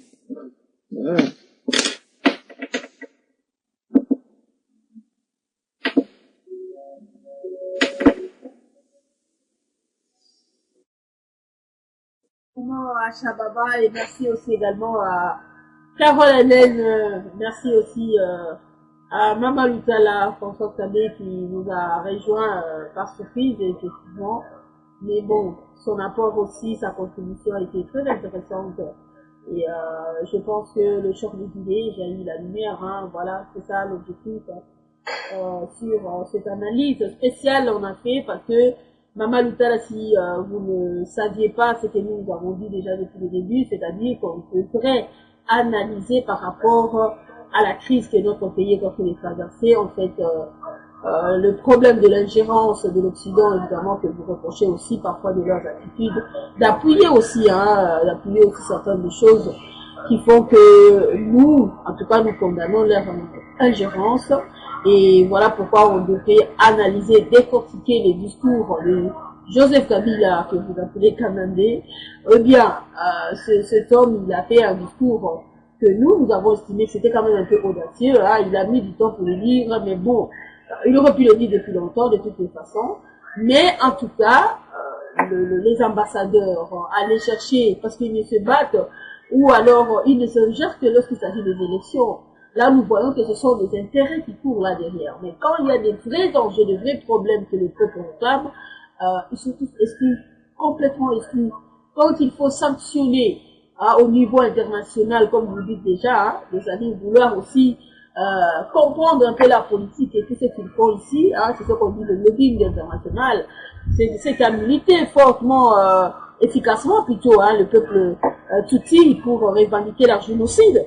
Et voilà, donc quand il s'agit de sanctionner, ils ne le font pas, mais ils sont plus là pour les élections, donc voilà, et les opposants sont contents dans ce genre de situation parce qu'ils veulent bien aussi les pouvoirs dans les ils veulent aussi le partage du gâteau. Alors pour nous, nous disons, mais c'est pas ça. Donc il faut que le politicien développe un peu une culture politique, et ça serait un peu bien parce que le Congo, de toute façon, vouloir ou pas, elle est appelée à régner, elle est appelée à mieux diriger encore, donc il est temps qu'on prenne réellement la confiance. Et pour les combattants, c'est vrai, vous avez dit quelque chose de très important, c'est ils se cherchent à leur façon, mais voilà pourquoi nous disons, pendant qu'ils sont en train de se chercher, il faut aussi voir les violences en fait contre leurs frères, la haine exprimée contre leurs frères, c'est pas ça l'intérêt, c'est pas ça la priorité pour le moment. Le problème, c'est qu'ils doivent maintenant se la combattre intelligemment, comme nous avons souligné ici. Donc, quand quelqu'un combat intelligemment, argumente intelligemment, et elle est aussi, la personne est aussi objective dans ses arguments, je pense qu'on n'a rien à dire. On n'a rien à dire. Mais lorsqu'il s'agit des injures, de diffamation, c'est-à-dire de la frappe et tout ça là, des intimidations, on a en train de passer notre temps pour rien, on a en train de se pulmoner pour rien. Il est temps que vraiment, comme vous avez dit, conseiller que non, il faut mener un combat intelligent. On peut ne pas aimer Joseph Kabila, on peut ne pas le vouloir ou le chasser au pouvoir, mais nous ne voulons pas passer à côté de la plaque, parce que le Congo a un grand combat terrible à s'engager, et c'est là il s'agit pas d'un individu, c'est pas l'affaire d'un individu seul qui va gagner ça, c'est la conscience de tout un peuple, c'est la conscience de tous les dirigeants dignes, c'est-à-dire ceux-là vraiment qui veulent que le Congo puisse se réapproprier, que puisse s'appartenir finalement. Et c'est ça ce que nous poursuivons en fait dans nos analyses. C'est-à-dire qu'il faut voir à tous ceux qui le veulent de Kabila, qu'ils puissent aussi mener un combat intelligent et vraiment trouver des arguments solides pour vouloir vraiment le vrai changement dans ce pays-là. Et ça serait vraiment des démarches salutaires pour le peuple congolais. Et peu importe les manigances et les machinations, en fait le refoulement des Congolais, moi on en a tellement parlé dans le média, je vais même plus en relater parce qu'il s'est pas, c'est vrai Carole, vous avez bien soulevé ce sujet à dire que quelque part aussi il y a eu des opposants qui sont là pour faire la guerre contre le Kabila, là c'est la vengeance. Et nous dans la vengeance nous n'en faisons pas, c'est pas un vrai combat ça c'est le combat de la haine et ça ne paye pas, c'est pas bien, on se fait trop du mal. Mais si c'est pour vraiment la bonne cause, là ça va. Donc en partie les hommes politiques africains, ils sont là aussi pour combattre les uns aux autres par rapport à leur haine, par rapport à leur conflit. Mais le vrai combat de la nation, le combat est là, l'ingérence occidentale, les multinationaux qui ont matérialisé, qui ont soutenu les rébellions à l'Est et beaucoup encore d'autres problèmes. Donc c'est ça, il n'y a pas longtemps, les gens ont dit que Joseph Kabila était l'homme que la communauté internationale a soutenu. Mais aujourd'hui, c'est même Joseph commence maintenant à parler ouvertement devant tous ces bandes-là. Donc on s'est dit qu'est-ce qui se passe d'un autre côté. On ne sait pas, mais les Congolais doivent être vigilants, ne doivent pas se laisser influencer par toutes ces histoires-là. Ils soulèvent les combattants qui se comportent en extrémisme. Nous avons soulevé parce que nous sommes aussi des victimes de ça. Les violences faites contre les compatriotes, ce n'est pas ça le combat. Le vrai combat doit s'engager face à ce que vous avez même cité, c'est-à-dire la création de l'Empire Ima. C'est terrible, c'est non, ma fille, il faut comprendre une chose, hein. Oui. Ce n'est pas qu'il faut contre les compatriotes et tout ça là. Le vrai problème c'est quoi? C'est un problème de conscientiser les autres. Parce que comment voulez-vous que celui-là, les Kanambe, il change sa position? Parce que ceux qui mettent Kanambe là-bas, c'est qui? Ce sont ces gens-là qui lui moirotent les choses, qui lui disent non, nous sommes là, nous allons te protéger, nous allons dire ceci, le Congo, ça nous appartient. Ce n'est pas comme ça. Parce qu'ils oublient de voir la maman qui est en train de manger les souris avec ses enfants à la maison. Que les Congolais mangent les souris, ma fille. Les Congolais mangent les souris. Les Congolais boivent l'eau qui quitte les cimetières. Hein? J'ai tous ces éléments-là. Comment est-ce que quelqu'un, tu vois, dire que tu es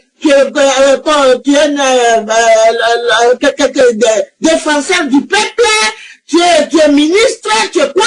Et autour de toi, ta population mange des souris.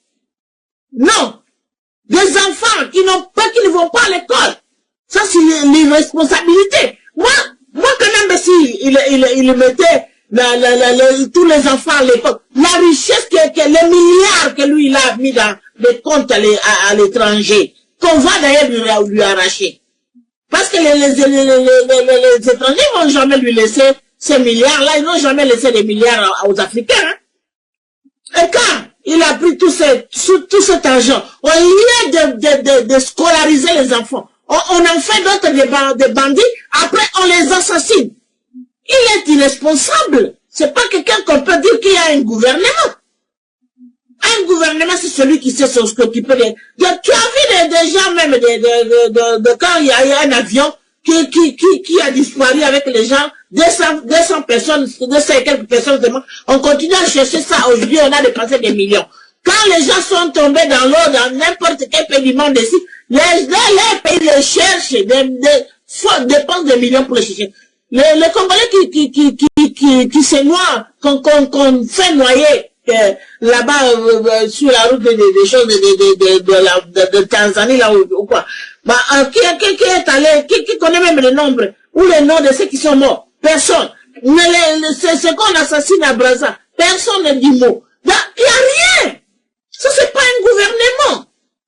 Ça, c'est un irresponsable. Et comment les gens, les frères, nos frères, qui cochonnent ça, et qui font que ces personnes-là continuent à faire comme ça.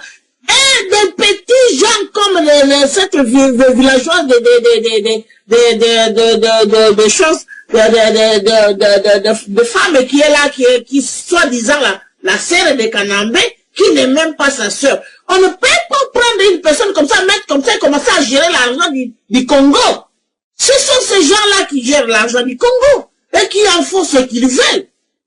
Comment est-ce qu'on peut accepter les choses comme ça? Non. Et nos frères sont là en train de cochonner ça. Il y a même des gens qu'on a des frappes. Des papas qui ont l'âge de son père, ils les frappent. Hein? Quand il a déjà fumé son chanvre, il frappe ces gens-là. Est-ce que vous voulez que ces gens-là maintenant, les jeunes gens qui sont en train d'apprendre comment se faire entendre, ils vont accepter ça? Non. C'est-à-dire qu'on ne peut pas violenter n'importe qui. Et ils ne vont pas violenter n'importe qui.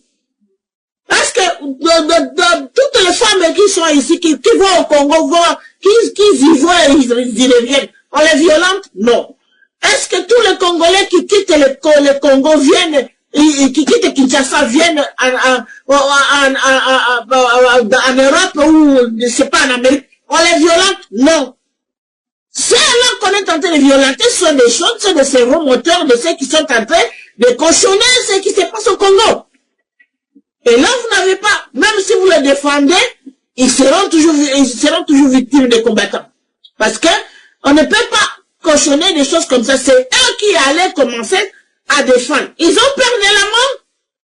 Ah mais, et là, les autres qui sont en train de mourir, ils sont de quoi? Des insectes ou des êtres humains. Non, on ne peut pas cochonner ça. On ne peut pas dire que c'est vrai qu'on ne doit pas focaliser notre combat sur frapper les gens. Non. Nous devons travailler dur et intelligemment pour sortir notre pays là où elle est.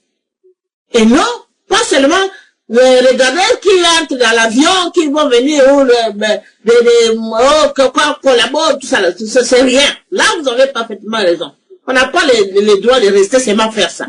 On doit faire mieux que ça. Mieux même. Mais, on n'a pas aussi le droit de tolérer n'importe qui, hein. Comment les tchakou de la même monde, quand ils disent des mensonges, vous voulez que tous les jeunes gens là qui écoutent tous ces mensonges-là acceptent ça? Non, ma fille. Bon, je vous laisse parce que j'ai du travail. Merci.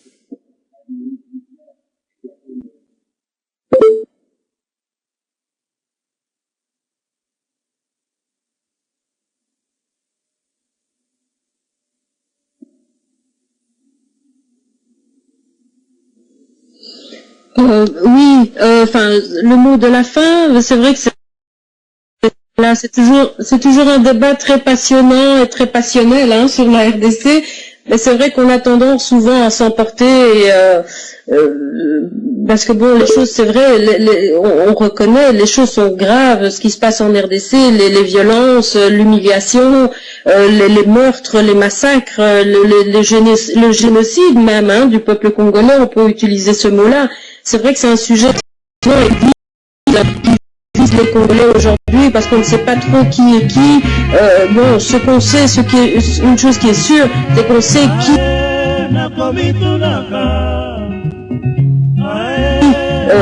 met nos dirigeants au pouvoir au jour d'aujourd'hui. Qui dirige le pays, on le sait, hein, c'est un gouvernement, je veux dire, un gouvernement de personnes qui sont sous les ordres de la communauté internationale.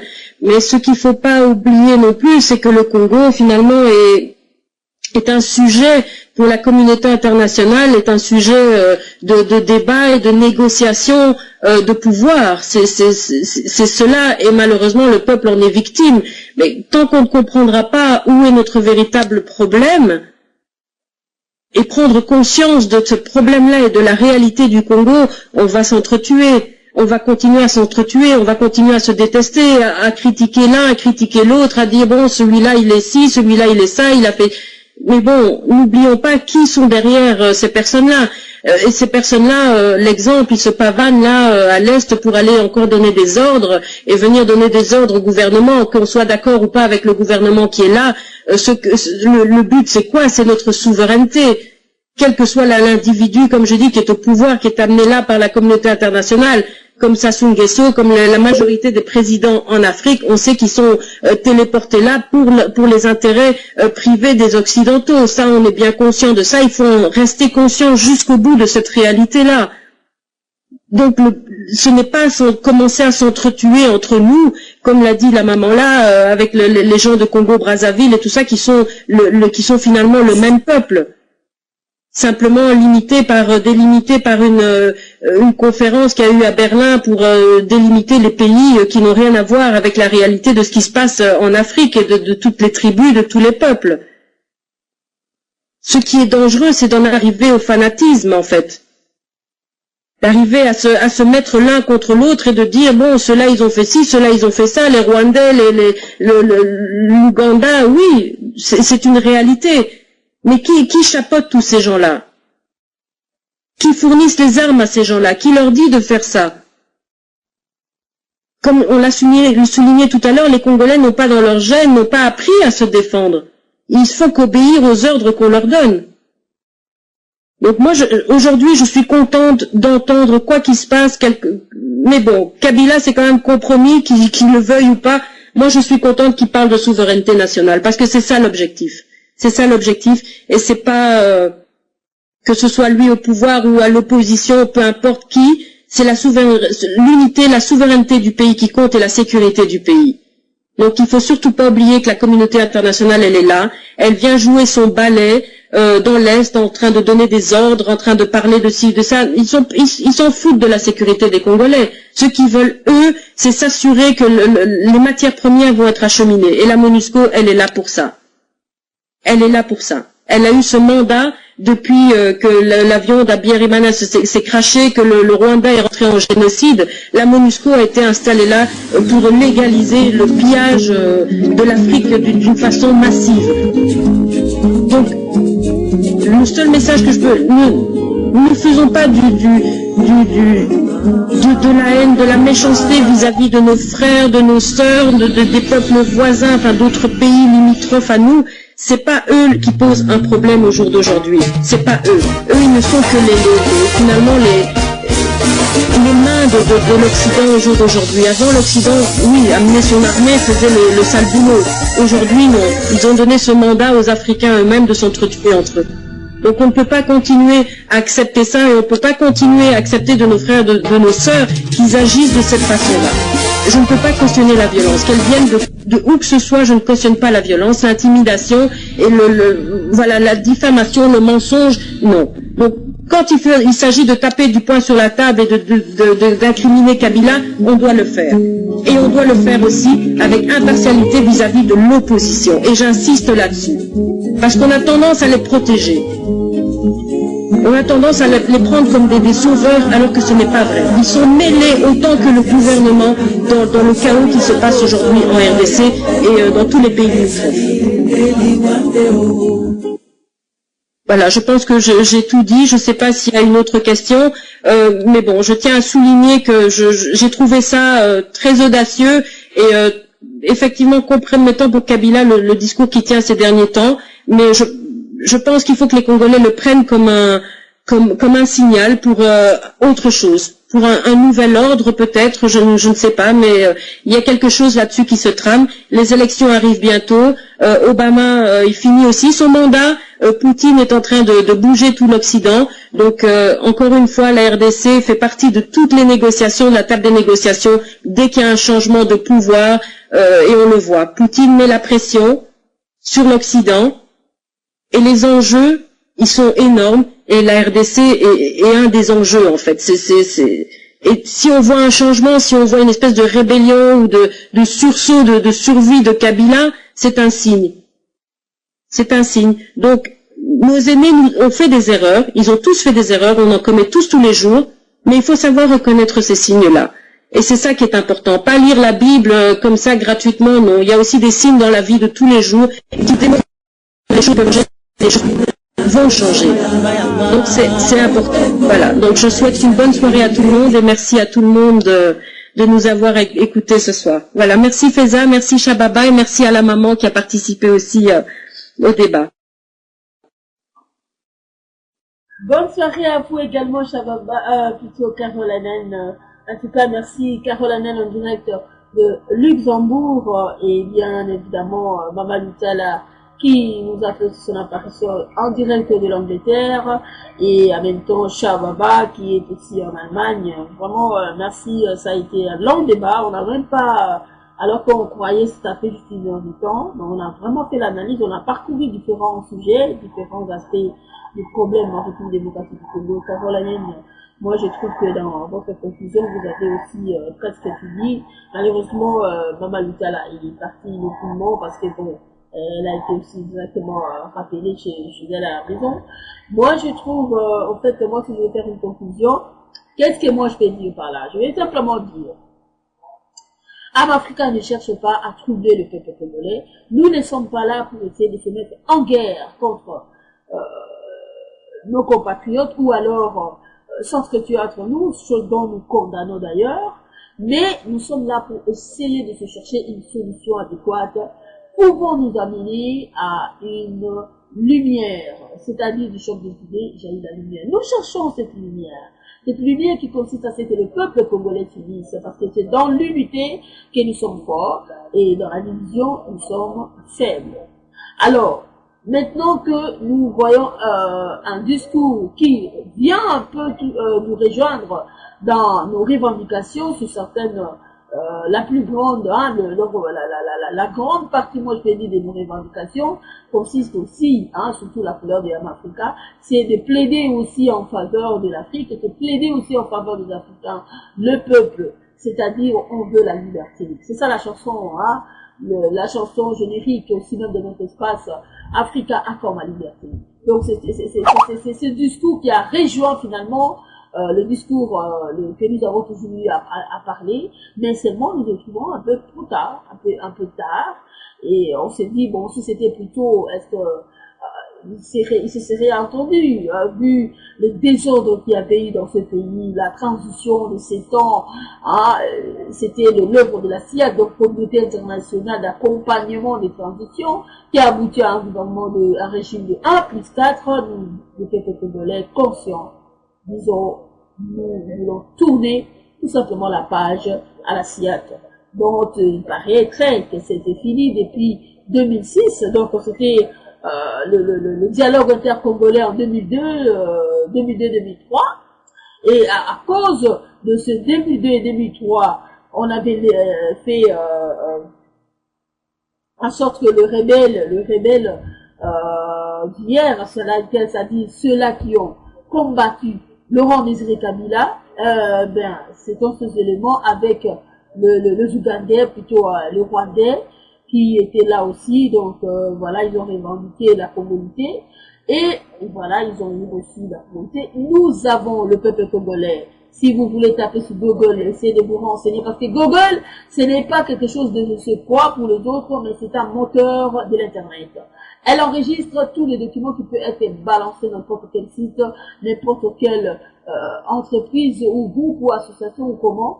Eh bien, cela peut vous aider au point de départ. Hein. Donc, juste des recherches élémentaires, Google peut aider. Si vous voulez approfondir, allez-y acheter des livres, allez-y encore, allez-y dans les musées, allez-y dans les documents officiels ou les documents confidentiels qui s'offrent aussi dans certains endroits stratégiques qui concernent l'histoire du monde et il y a beaucoup de choses.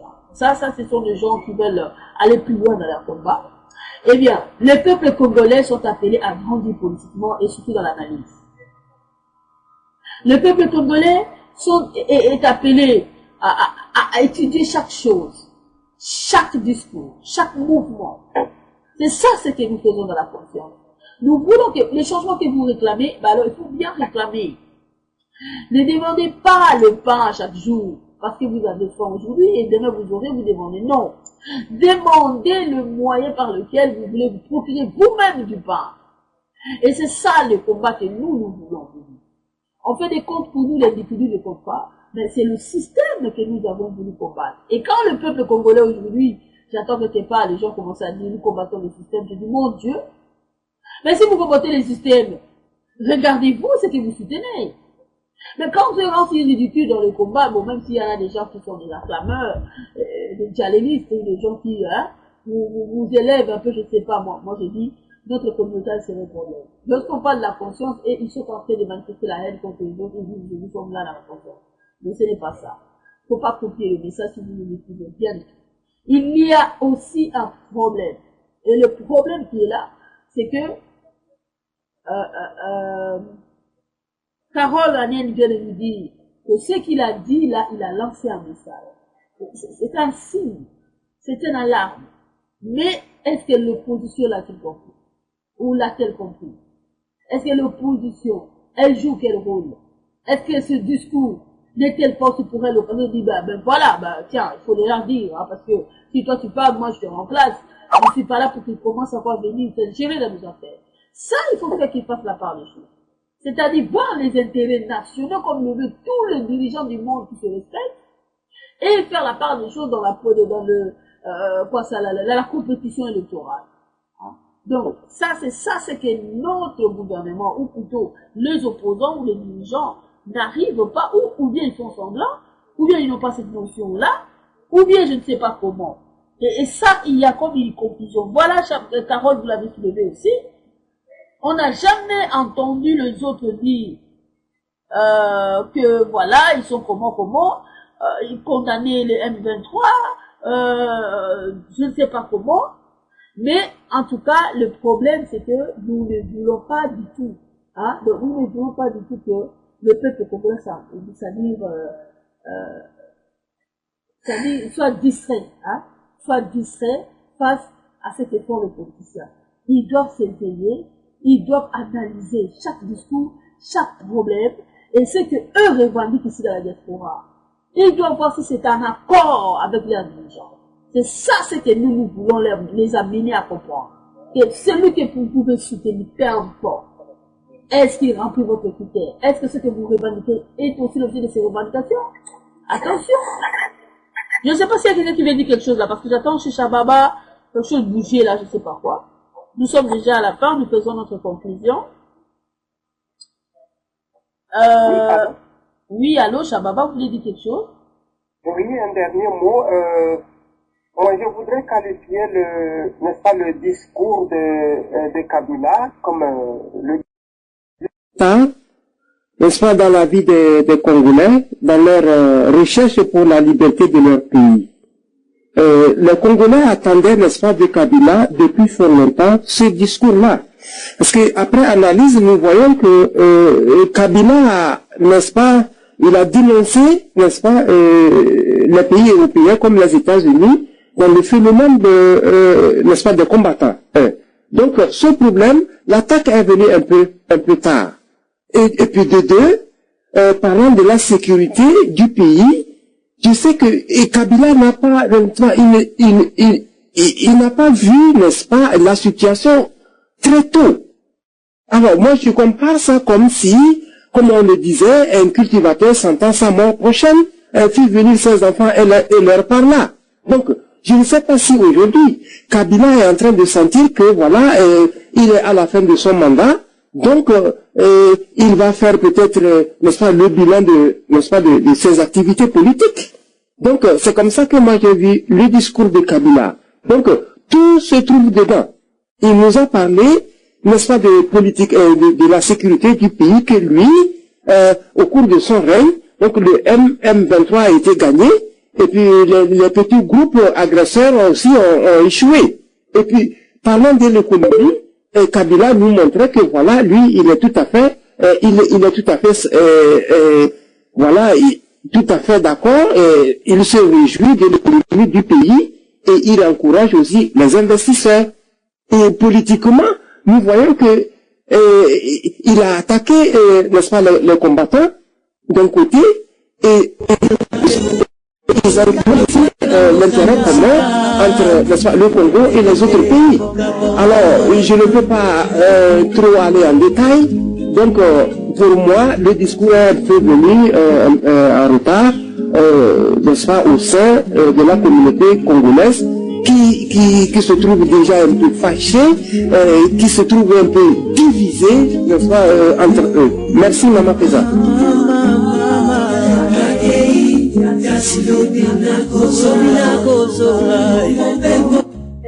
Kababa, vous avez aussi raison dans votre opinion.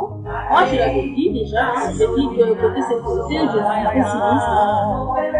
Tout simplement parce que il m'a pas convaincu dans ça. Si je vais aussi être un peu droit, je vais aussi être un peu dur ou alors aller droit au but.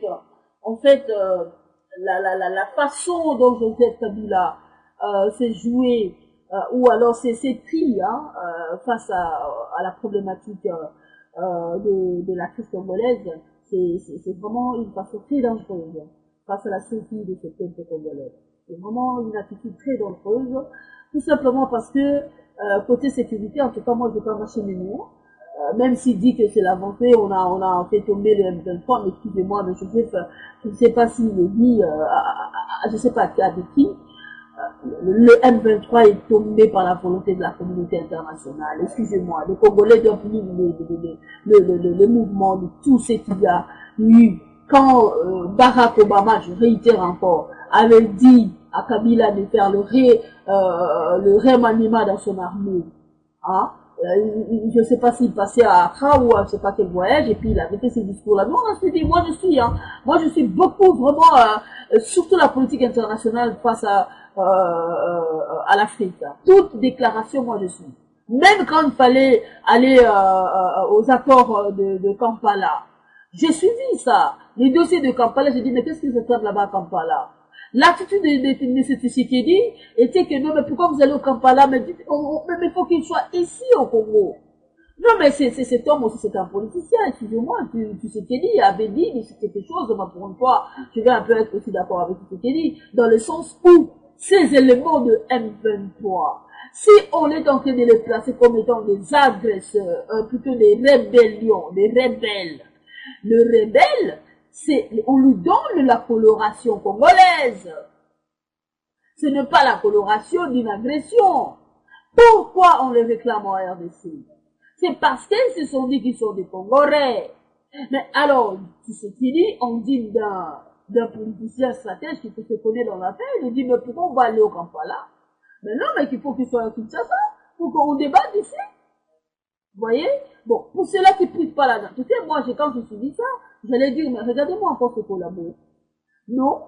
Mais quand j'ai pris un peu loin, je dis, moi, c'est comme il fait. Il sait ce qui s'est passé en Centrafrique.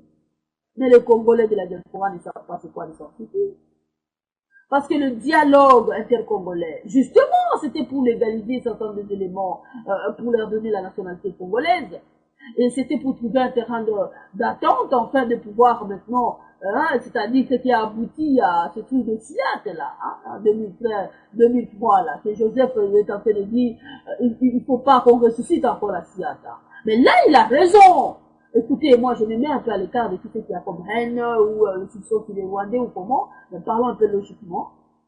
Sous l'assiette, moi je sais pas si les Congolais se plaisent dans le processus de transition. La transition n'a jamais servi à la nation. La transition n'a jamais servi aux intérêts du peuple congolais. La transition, mais ce sont des ventres qui sont en train de féliciter là. Ce sont des ventres. Hein? C'est ça qu'on nous les traite des ventripotents. Parce qu'ils sont là que pour leurs intérêts du ventre.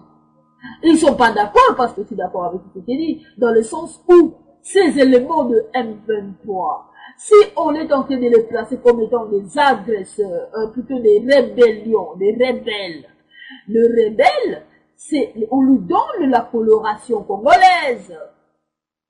Ce n'est pas la coloration d'une agression. Pourquoi on les réclame en RDC? C'est parce qu'ils se sont dit qu'ils sont des Congolais. Mais alors, ce qu'il dit, on dit d'un politicien stratège qui se connaît dans l'affaire, il dit, mais pourquoi on va aller au Kampala? Mais je suis d'accord avec ce qu'il dit. Mais excusez-moi, je suis face à un agresseur, je suis face à un infiltré qui a massacré mon peuple, et vous voulez qu'on se l'amène démocratiquement? Qu'est-ce que la démocratie? Que j'aille avec eux dans les élections? Que moi et Bizima, ou je ne sais pas, Rouberois, nous partageons le pouvoir? Mais c'était là la balkanisation déjà qui s'était matérialisée dans le régime 1+4. Si les peuples congolais font l'analyse sur ce domaine, est-ce qu'ils veulent encore la résurrection de SIAT, Communauté internationale d'accompagnement de transition? C'est ce qu'a craint Joseph. Joseph, il est craint pourquoi? Pour le pouvoir? Il veut rester CCCCO? Ah non, nous n'en voulons pas non plus. C'est la démocratie, il doit partir en 2016, ça c'est d'accord. Mais s'il défend la patrie, nous sommes d'accord avec lui. Il a raison de le dire. Aujourd'hui, demain, Kabila partira, un autre reviendra, ça sera la même chose. Le Congo, là, il sera jamais tranquille. Raison pour laquelle nous interpellons le peuple congolais partout où ils sont, partout où ils peuvent écouter même cette émission, de se lever debout et de se la jouer intelligemment. Ce n'est plus l'affaire des injures, qu'on s'entretue entre nous, qu'on se haïsse. Même si je peux dire ça même en lingala pour que je me fasse un peu comprendre dans une partie de ma communauté. Ne kolanga congolais. Tout ça sous n'attend qu'on y en a été biso na biso. Parce que ceux qui balabi ba boma ba congolais nyonso, yo peu koti kalate. Mama feza koti kalate, Karola koti kalate. Mama lutala koti kalate. Boye ba yango. Ceux qui ba oyo batanga ka Biblia. Ba yeba oyo ba lobela ka mwana mwasi Esther. Mokolo oyo balukaki bakende koyebisa ye lia wana ye na palais royal. Bandeko bayoki ke bakoboma bango bakosilisa bango. Mardocha ake koluka Esther alobi na ye telema likambo oyo yo kokosala quelque chose parce que place oyo oza wana peut-être eza na bacirconstance ya boye nde yo komi na position wana. Mama wana alukaka kima alinga sala béchappatoire. Bayebisi ye na noko na ya lobi soki yo okimi yeba yango délivrance ya peuple oyo ekoya ailleurs mais yo na ndako na yo yeba ke okote chaque te oyo ezali tala koyebisa pe yo congolais oyo telemelaka ndeko na yo ya mwasi ya mobali oza na ntango wana te wana babengaka yango ntango oyo ezalaka soki bosikoli mboka na bino maintenant vous commencez à vous regarder face à face. Yoni, mais ba français, ba sala comme des ba congolais, ba libi likambo ya résistance à la De Gaulle. Mais ba sala ba kipaka ba collabo na libération en mboka. Bino bozo kipa ba collabo avant la libération. Ça dit bozo se mettre dans danger parce que ceux qui bango bazali ko soutenir pouvoir, bozo attaquer bango. Mais bango bazana pouvoir ba ko déstabiliser ba binabino. Et c'est là où c'est un mauvais combat. Yango na ville de Congolais, ceux qui boyent émission oyo to na religion, to komi na temps o balobaka unité dans la diversité, to komi na temps o balobaka debout congolais, nazali koloba yango, à quand le debout congolais? Ce n'est pas le debout combattant. Oh ba combattant ba sali conclave, oh banini. Mais c'est ça les armes par lesquelles l'ennemi est fort. Parce que bozali qu'on se combat comme dispensé, bozo pona que ça malam bino de bapé sabino pouvoir lobi bosi pour la Congo. Vous savez ça.